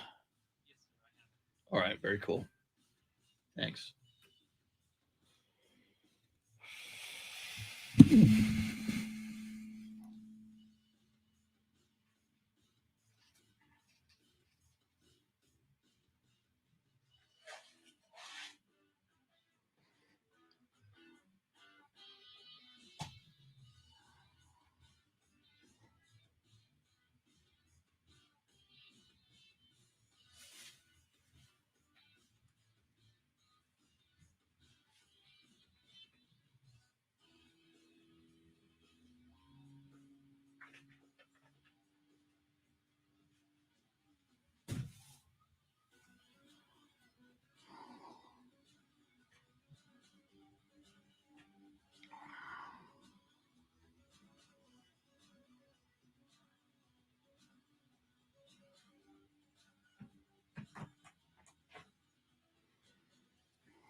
Sam Tobias says, I'm not picking any college football games until 2025 when we have super conferences.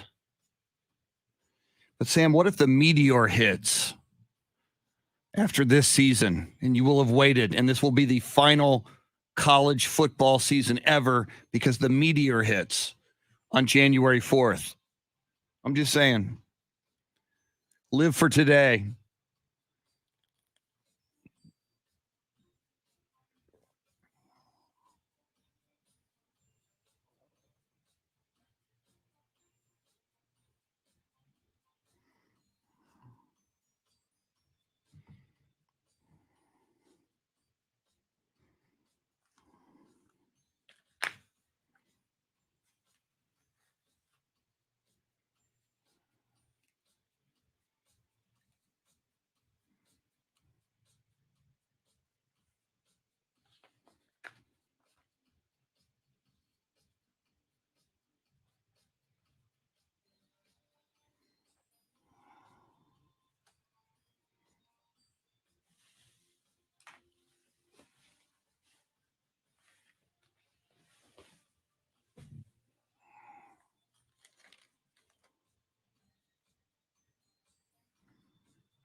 Okay, Jason.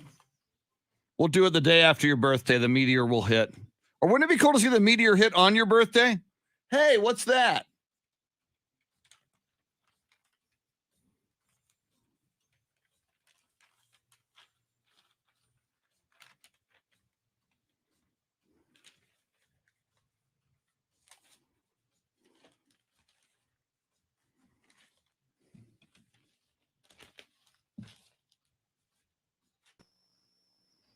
Here we go. Need something decent to write on so we can record these picks for posterity. Here we go. Taro Kotani from Tokyo, the day after his birthday. Happy birthday +1, Taro. Day 1 of 365.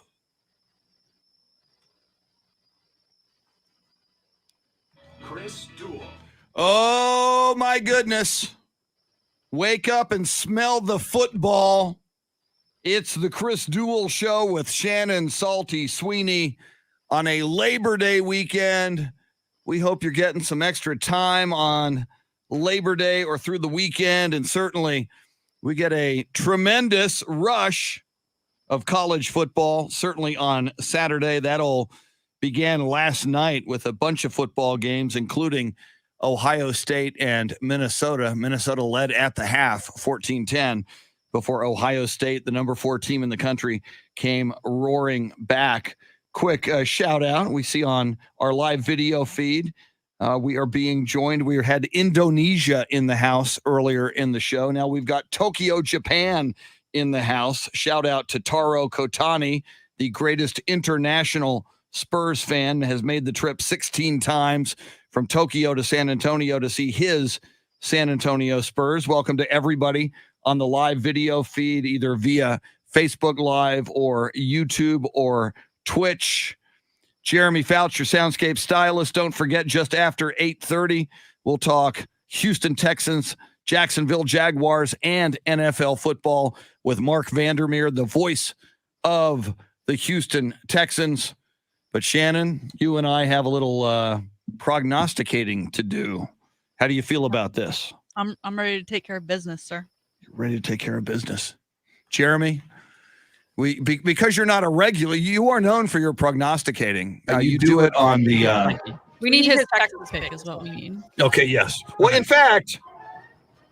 we'll get you. Is there any other game on your radar, Jeremy, that you're itching to give us a pick on? Not particularly, but Okay. I'll pick whatever you want me to pick. All right. Prognosticate. I'll have your we'll get your Texas pick.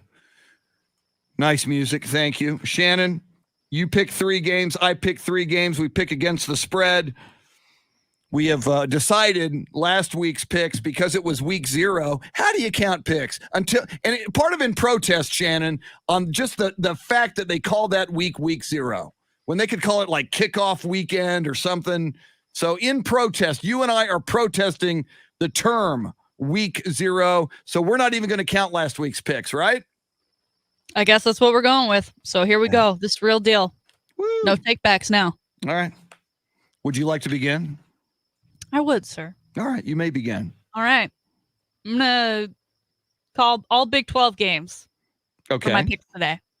I just realized that that's what I did. Nice. Not on purpose. None of which are Texas, so don't get your hopes up. That prediction, as I do every year, will come out from me tomorrow morning. So you're on how not I picking. predict. Wow. No. I'm a little surprised at that. I I thought you'd be always picking save my Texas. Texas prediction until the morning of. I've got to sleep on it. I've got My to goodness. wait till the last minute for that one. Okay. My first game. I'm going with the bottom of the barrel here. I'm picking against Kansas. They're playing South Dakota. South Dakota, 13.5-point favorites. I am taking South Dakota because I do not believe in the Jayhawks. That program has a lot of things to figure out, even more things to figure out that aren't even football related to what's going on the field. I think they're such a mess. They're going to look like the Kansas of old. South Dakota, taking the 13.5. South Dakota will win by more than 13.5. Very, very good. So now do I pick one or are we going to go back and forth? I'm still getting used to this from Yes, last sir. week. Okay. So let's see. I'm going to save that one for last. All right. I'm going to, it's my alma mater. I went to USC, so I got to pick this game. USC takes on San Jose State. USC is a 14-point favorite in that game. Keaton Slovis, if you don't know that name, remember it. He looks like a phenom quarterback. When he was in high school in Arizona, Kurt Warner, NFL Hall of Fame and Super Bowl champion quarterback Kurt Warner was his quarterback's coach. So Keaton Slovis is going to light it up quite a bit this year. But I have seen under Clay Helton, the USC head coach, who I don't have a lot of confidence in, I've seen USC let their competition, they play down to their competition. And San Jose State, we heard Coach A, Paul Alexander, just say teams make their biggest leap from week 1 to week 2. San Jose State played and won last week, so they've got one game under their belt. They're 1-0, while this is USC's first game. This will be in the Los Angeles Memorial Coliseum. You can call me a homer, but I won't act like one here. I am not picking USC. I am going to take the points and pick San Jose State. I think USC will win this one by 7 or 8 points, but they won't cover that 14. Okay. So I am picking against my beloved USC Trojans, Shannon. Okay. Well, and let's be clear. He's picking against them against the spread. Yes. Still believes they will win. I believe they'll win, but Not not against by the spread. 14. I'm going to take that 14 points for San Jose State. That's too big of a spread for the Trojans. All right. Well, keeping with my Big 12 theme, we head to Norman, Oklahoma. And we head to Norman, Oklahoma because of the recent hurricane. This game was supposed to be in Tulane. Ugh. All right, Chris. And originally, Oklahoma, when that game was in Tulane, they were only favored by 22.5. That line has jumped to 31 because of the move to Norman. Listen, Wow. I think Oklahoma's going to be really good this year. Had them predicted to win the Big 12 championship. But 31 just seems like an awful lot for a home opener. I don't know that they do that to Tulane. I think they may have a little bit of goodness in their heart, given what Tulane has been through. I think that school sent all of their kids home until October due to this storm. So I believe that there is a little bit of heart there in those Sooners, that they won't run the score up that much. So I'm taking Tulane at plus 31, Chris, against Oklahoma. Well, I think you're the flaw in your logic there is that Oklahoma Heart. Sooners have hearts. So by definition, I don't think they do. But that's just me. And by the way, I must always say, first of all, it's coming up on 8:13 in the morning, and OU still sucks. And if you're from the state of Texas and you choose to cross that Red River and play football for Oklahoma, but you don't come back and you renounce your Texas citizenship. You are no longer a Texan. You're a turncoat. You're a scumbag. Baker Mayfield. I know you like him. I know you say he's a good guy, Shannon, but that's just one of my things. Yeah. All right. Shannon's got Tulane with the 31 points over OU. They still lose. I want to make that clear. I'm not predicting them to Oh, win. yeah. Yeah, exactly. This is I just know. against the numbers. I got to pick these. The ones I'm picking are the 3 games I'm most interested in this weekend. Okay. And I've been telling you, obviously my USC Trojans, I'm Mhm. interested. Got to watch. I've been saying it, UTSA at Illinois. Illinois is a 5-point favorite. We talked about this with Andy Everett yesterday on the show. Andy pointed out this started off as a 6.5-point number for Illinois, then went down to 5, meaning some people were betting on UTSA. Again, though, I'm going to go 2 things. I'm going to go a couple of things here. Number one, back to Paul Alexander. You heard him say it about an hour ago. Teams make their biggest leap from week 1 to week 2 in their season. Illinois at home beat Nebraska. At one point, they had a huge lead on Nebraska. Illinois is a Big Ten school, so by definition, the athletes playing for Illinois are, very, very good. And some could argue, I don't necessarily believe this, but some could argue they had a better talent pool to choose from than did UTSA. Now, I am all in on UTSA. I love them. Jeff Traylor joins us every Monday morning. We love him. And I am pulling for UTSA. And this is what's weird about my picks this week, Shannon. I picked San Jose State taking on my team, USC, but I am going to pick Illinois and give those 5 points to UTSA. I just think Illinois in their house. That place is rocking. I want to be proven wrong if UTSA wins this game or gets within 5. I'll be happy. I'll take the loss and be happy. But picking with my head and not my heart, Shannon, I must pick Illinois, give the 5 points to UTSA, the Illini to win this football game. It's interesting. I was considering picking that game, but I didn't want to upset people so early. And it's because it's only week 1. Yeah. But I love that you took that risk. So good on you, sir. I had to. Everybody says, "Oh, you're a homer. You're a Spurs homer. You're a UT." Well, I am, but He keeps it real. When there's money involved. Yeah. Okay. All right. I'm going to close things out with Houston and Texas Tech. That line is currently 1.5 in favor of Tech. It opened at 2.5, so the people aren't liking Tech as much as they did. This game is in Houston. I don't have a lot of faith in Tech. They're going to be one of the bottom teams in the Big 12 this season. Dana Holgorsen needs this season to keep his job in Houston. He has not had an easy go at it, especially with that whole De'Aaron King thing. He's not going to play. He's waiting until next season. But he's going to be here, and then he goes off to Miami. I mean, he's had a tumultuous time down there in Houston. So I'm taking Houston plus 1.5 versus Texas Tech. I think they win this game at home. Go Cougs. Go Cougs. Those are Shannon's 3 picks. We'll recap them here in a moment. My third and final pick, unlike Shannon, I do not wait until game day to release my Texas pick. Again, to caution, I go back to what Paul said. He was talking about this game. He was talking about Louisiana. No, he's talking about Illinois. Never mind that. But Louisiana comes in at, I believe, are they 22 or 23 in the country? Louisiana. They're 23. 23. Okay, they're very good. They are going to put up a lot of points. And that number for Texas right now at 8.5, I just like USC at 14 over San Jose State. Texas with so many question marks now, the first game of the Steve Sarkisian era. If that number was 6 or if that number was 5, I would be picking Texas. I believe Texas will win this game. I think Texas will win the game 28-21. That is a 7-point spread, but it's an 8.5-point spread on the betting line. So I sadly, and I want to be proven wrong, I sadly will pick Louisiana against the spread in this game. I think 8.5 is too high. I think it's going to come down to a 1-possession game near the end. I think Texas wins it either by a field goal or a touchdown.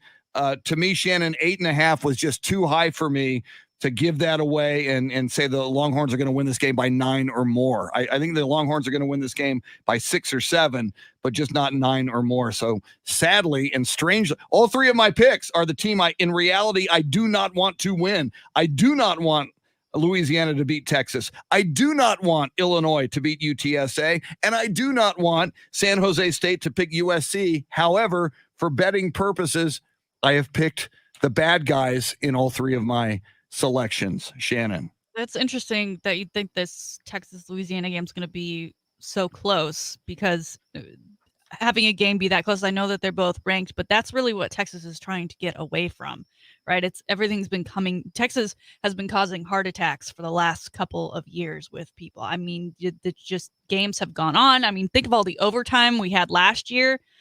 That we are wanting to get away from these close games. We're not saying we want to go trounce people week in and week out. We don't want to be known as those guys, but we want to feel confident going into the fourth quarter that we have a good lead on our hands. And, maybe we do get to see more Casey Thompson or something like that, because we just feel comfortable in where we are. Not that we start playing comfortable to let that other team back in, but that we've secured the W at that point. We haven't been able to do that in many seasons past. So that's interesting that you say that. So to recap Shannon's picks, and I'll let you go ahead and give us your 3 picks one more time for a recap. Sure. I've got South Dakota minus 13.5 over Kansas, Tulane at plus 31 versus Oklahoma, and Houston plus 1.5 versus Texas Tech. I have Louisville, and Louisville. I have Louisiana, and I'm taking the 8.5 points against Texas. I have Illinois probably going to win outright and win by more than 5 over UTSA. I hope I'm wrong on all of these. And I have San Jose State picking them, getting the 14 points. I think USC wins that game by maybe 10, maybe 8, maybe 9, but not by 14. So Shannon, what we don't know what we haven't come up with in these picks is rewards or humiliation of any kind. I mean, at some point we need to determine that. I mean, perhaps even weekly, and then perhaps even an overall situation. I don't think I can commit to weekly. Also, I feel like given the picks, three. I don't think I can commit to weekly. What is that? 3 picks a week. Oh, I don't think I can compete to weekly. 3 picks a week for what? How many months? That's a lot of picks. There is potential for humiliation in the record alone. Oh, true. As evidenced by all of our picks last week. So I would just say that is more than enough. And I'm always okay with bragging rights. I don't know. I think, pie to the face. I mean, we are on video. Pie to the face is always an. Jeremy, let's get an unbiased observer in here. Oh, Jeremy, we didn't get your Texas pick. What are we thinking? First of all, and for those of you who are uninitiated, Jeremy Fouts is shockingly good at making picks. He was the guy who picked the first and I think the second New York Jets victory of the season last year when they hadn't won anything and nobody was picking the Jets. Jeremy Fouts did. So, Jeremy, first of all, sorry, we almost forgot to get your pick. The Texas Longhorns are 8.5-point favors in Austin at DKR Memorial Stadium, taking on Louisiana Ragin' Cajuns on Saturday. Texas or Louisiana, and remember, you're picking against the spread. So you either give up 8.5 if you go with Texas, or you take that 8.5 points if you're Louisiana. I'm going with Texas, and yes. I will tell you why. The last time I went to Popeye's Louisiana kitchen, they slathered my chicken sandwich in so much mayo that the chicken almost slid off of the bread. And Don't say that about Popeye. Upset me so much, and I enjoy Popeyes a lot. But that was just too much. So I have to go with Texas because not even the pickles could stop the sliding of the chicken. So I think Louisiana will slide this game into failure. I think it will be a blowout for Texas, and they will win by 18 points. Nice. That's what I'm thinking. Texas. Texas. I got to write that down. Jeremy picks Texas in a blowout. Yes. We'll have to mark that tape, even though it's not tape. And maybe come back and give you some props on Tuesday if you nailed that pick. Jeremy, Texas in a blowout. Now, Jeremy, you're a relatively unbiased observer. In fact, I would say you are an unbiased observer. You are a graduate of Oklahoma Christian University. And by the way, my rule, you did not play football, and you are from Texas, so I grant you the waiver to go to college in Oklahoma. Had you played football at Oklahoma Christian University, then I would ask that you renounce your state of Texas citizenship. So, weekly, Shannon and I are picking 3 games. We still got to figure out what we're doing with the NFL. Should there be any kind of reward or punishment weekly or no, from your perspective? I think punishments would be fun as long as it's not like pain, but something like, you have to wear a jersey of a team you don't like or something. That would be fun. Maybe if you lose like 2 out of your 3 picks. And not have a monetary commitment there either. Not available weekly, and I'm not willing to spend money. Wow. Hi, I'm Shannon. I'm not doing anything. It's if wow. the radio station pays for it. Okay, well, we can work on that. Perfect. You know people. You know the boss, man. Maybe we get the radio station involved. It's all right. So Jeremy, any ideas? Not off the top of my head. I liked Pie in the Face. I do like Pie in the Face. And because she's in Austin and I'm in San Antonio, it would probably have to either be a self-inflicted pie in the face on video or, have somebody come in and deliver the pie in the face. So, all right, I'll tell you what we'll do. We will open it up to our listeners and our viewers. If you have any ideas, any suggestions on punishments or rewards per week, and then ultimately we'll have to figure out the whole banana, the whole enchilada, if you're from San Antonio, on who's the king or queen of picks at the end of this football season. That could be a big thing as well. All right, great picks segment coming up. Let's talk some Houston Texans football. The voice of the Houston Texans. Always entertaining and enlightening. How does he feel about the Texans and their opener coming up a week from Sunday against the Jacksonville Jaguars? He is the amazing Mark Vandermeer, and he will join us next. She's the salty one, Shannon Sweeney. He is Jeremy Fouts. We are with you till 9 o'clock this morning. Thanks for hanging out with us on the Chris Duel Show.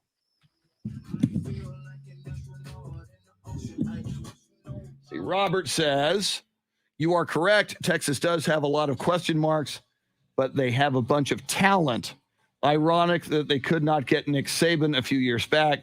So what do? Go raid his coaching staff. LOL. Yeah. And you know, that argument I made for Illinois over UTSA certainly applies to Texas. Texas should have infinitely more talent than the Louisiana Ragin' Cajuns. But I just think opening day jitters, opening day confusion. And again, I hope I'm wrong on all my picks. I'd be okay with that. I would be okay with that. Thank you, Robert, for backing me up on OU does not have a heart. Jesse Martinez would disagree. Jesse says, go OU.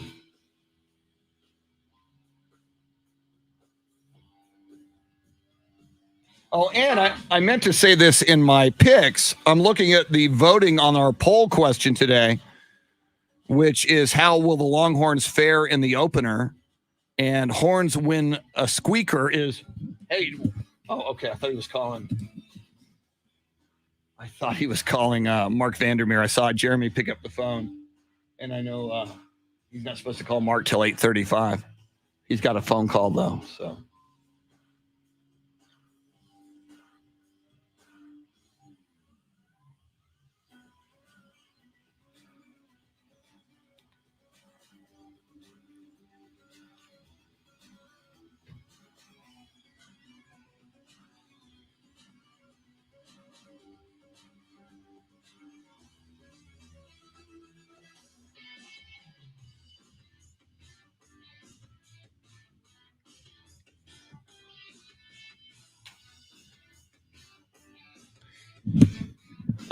So the two things on Mark. Number one, don't call him till right before the segment. You know that, right? Yeah, okay. And his song is there, "Working for the Weekend" by Loverboy. Okay, he requested that.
Let's see. Where is that? How did I lose that?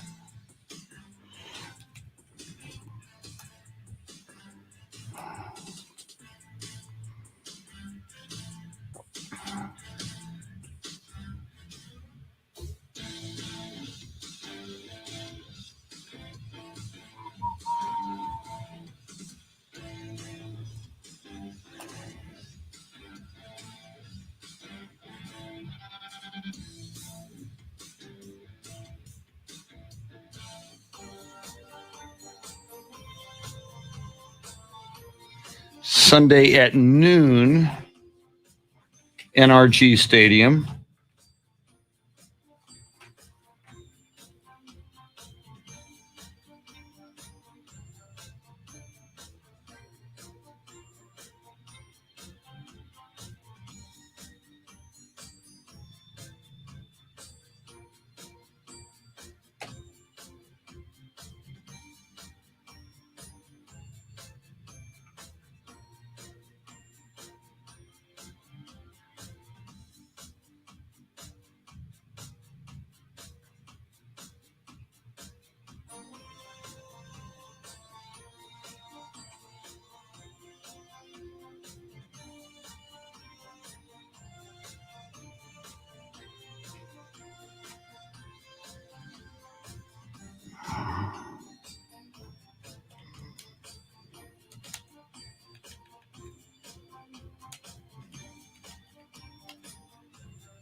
Let's do.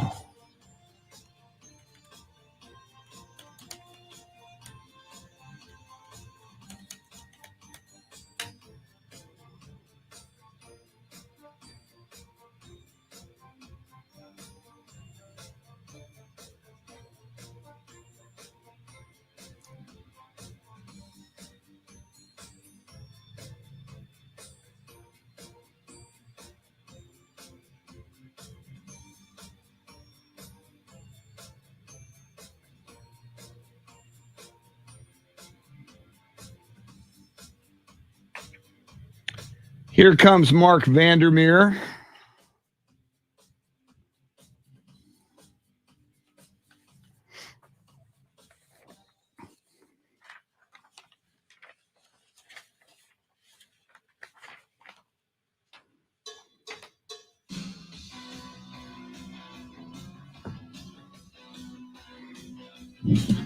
You got him?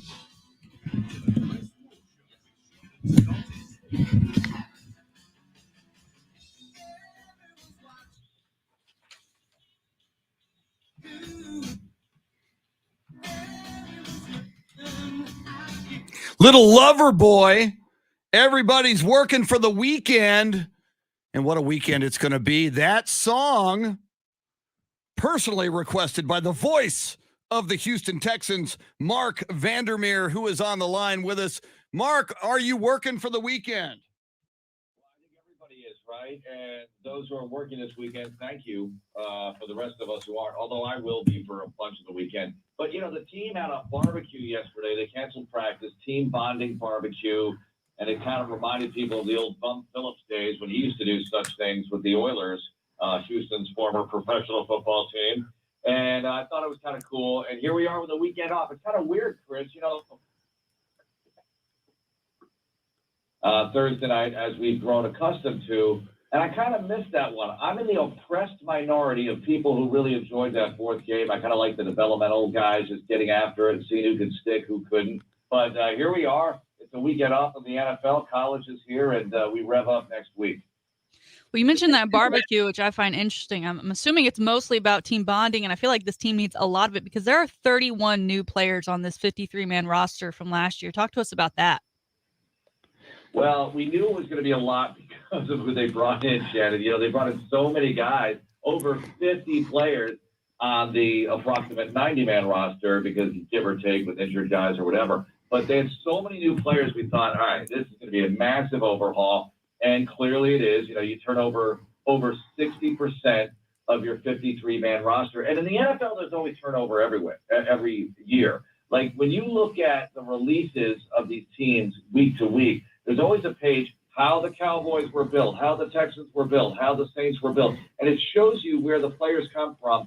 And I don't know, it's something like 70% of the players on every team always come from the last 3 years or so, right? It's just a constant churn. But the brand names, you feel like it doesn't turn over that much because Roethlisberger is always in Pittsburgh or Brady was always in New England and that kind of thing. But there's always churn. The Texans just have a ton of it.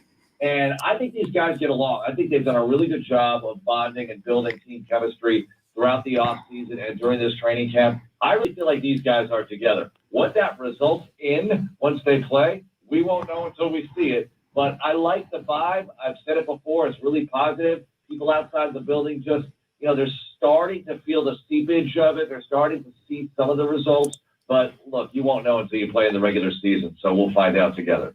He's the voice of the Houston Texans, Mark Vandermeer. And Mark, you just talked about brand names, and certainly Cam Newton has been a brand name in the NFL for a number of years. And when he was released by the New England Patriots, I heard a national sports talk radio speculation that maybe Dallas will give him a look. But I also heard some people speculating maybe the Houston Texans would give Cam Newton a look. Do you think that was ever a consideration? Do you think the Texans considered Cam Newton for a while? I don't think so. I think that with Cam, you're looking at a player who is not back. Look, I'm not going to say that since he's not back, he has no shot to make it in this league. Sorry about my dog, by the way. I have no idea but I'm working from home this morning.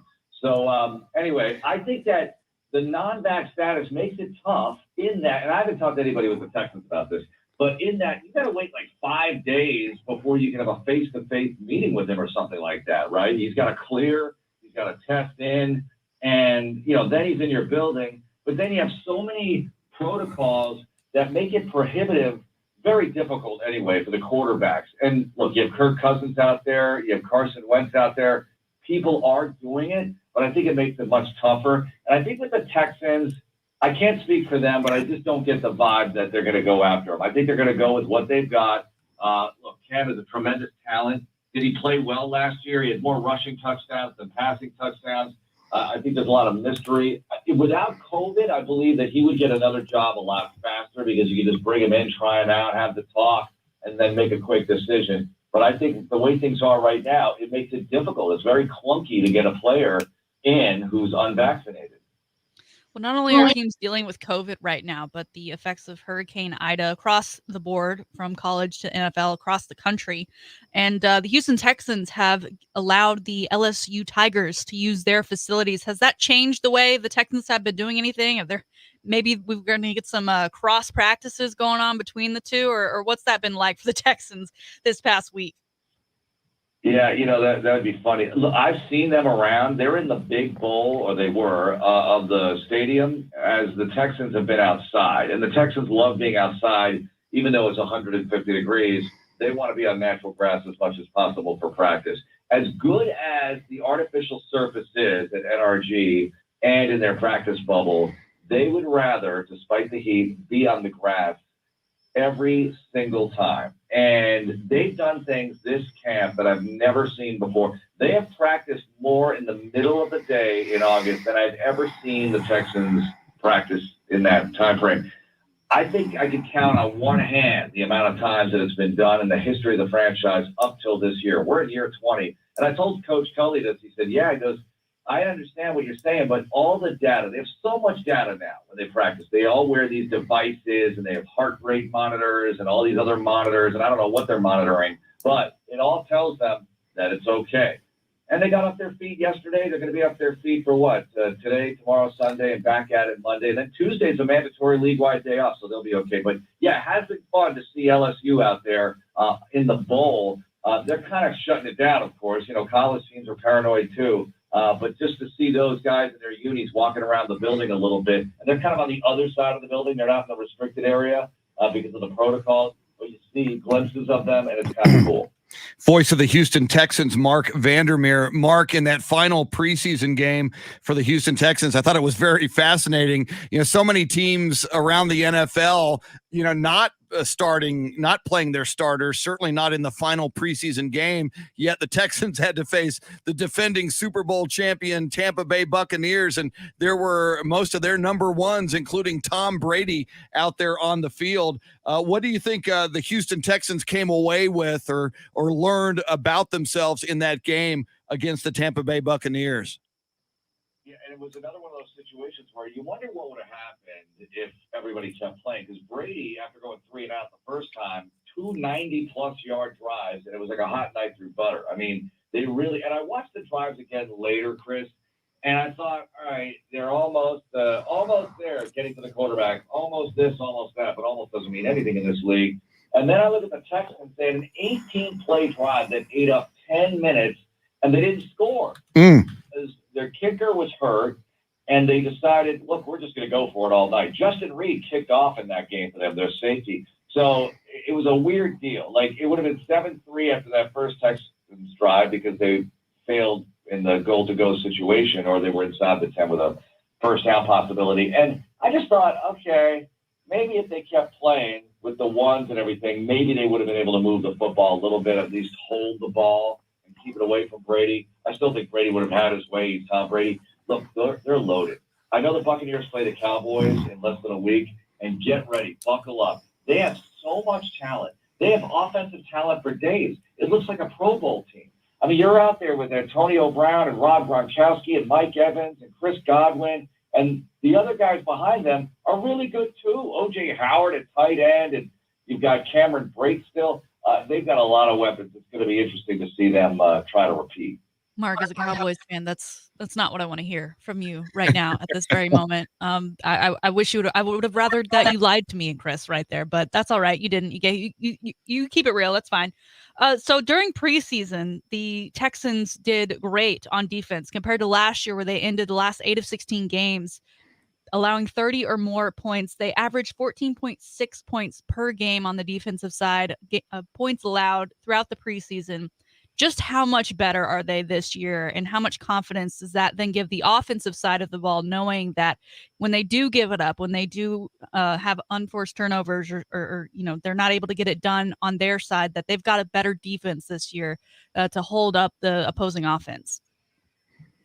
It's going to be huge for them, Shannon. They have to be able to be better on that side of the ball, and they cannot turn it over. I mean, if they turn the ball over, they're done. It's just not going to be good at all. It's not for anybody, but the Texans don't have the firepower to overcome mistakes. And they didn't even have it last year when they led the league in passing. I mean, you just can't overcome turnovers, especially when you're not taking the ball away yourself. Now, they have this takeaway ethic on defense, and it's worked out to the first 3 preseason games, the only 3 preseason games.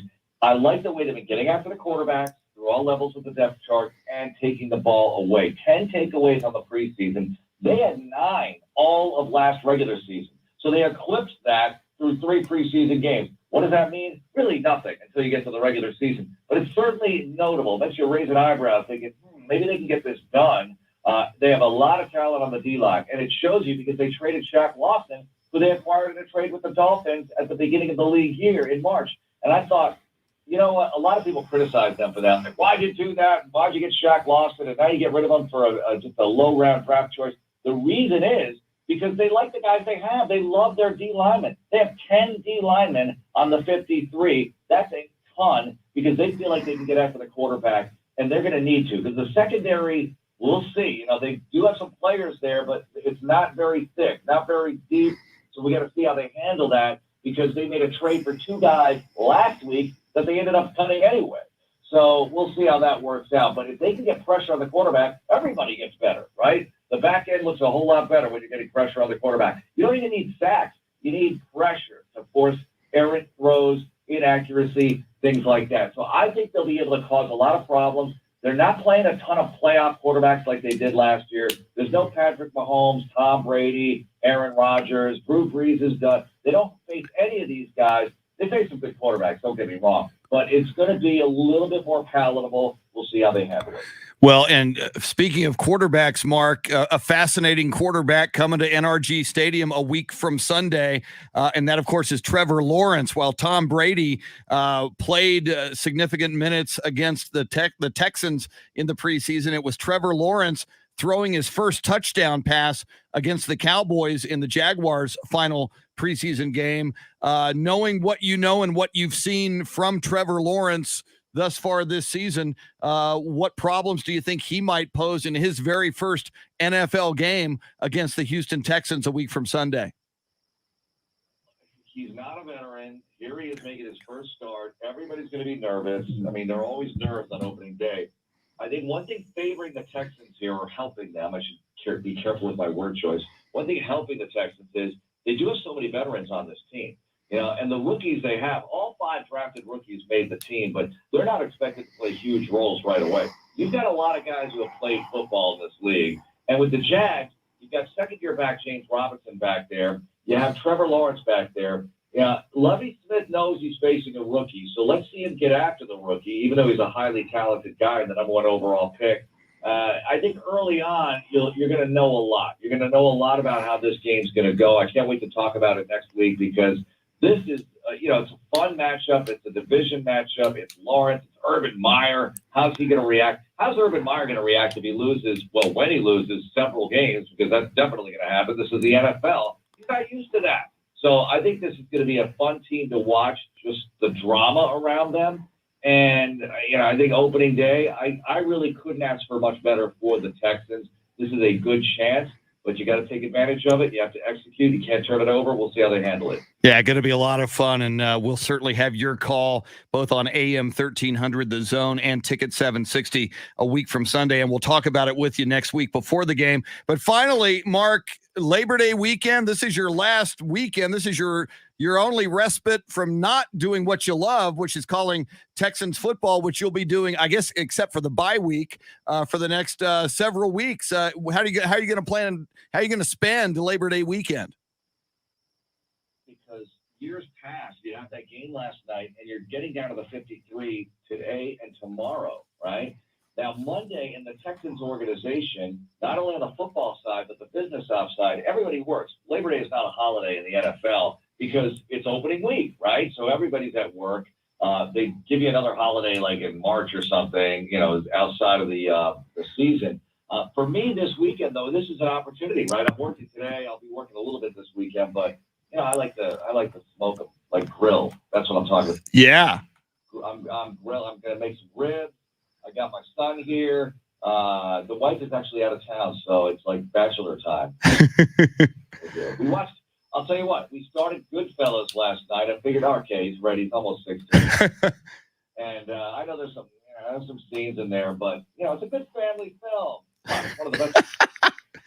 Outstanding. Mark Vandermeer, the voice of the Houston Texans. Have a fantastic Labor Day weekend. Then it all gets real as we move into week 1 of the NFL football season the next weekend. Mark, great stuff as always, sir. We'll talk to you again next week. All right. Thanks, Chris. Thanks, Shannon. Absolutely. Mark Vandermeer, the voice of the Houston Texans.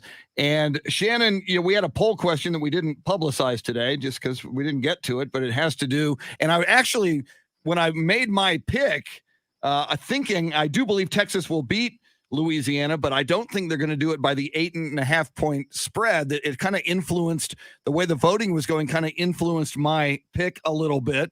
So how did the poll question shake out this morning? Yeah, our options today are Horns win big, Horns win in a squeaker, Cajuns win big, or Cajuns win in a squeaker. Most people thinking the Horns are winning in a squeaker. With 39% and 32% saying Horns win big. I think the main point is that people overwhelmingly believe that the Horns will win.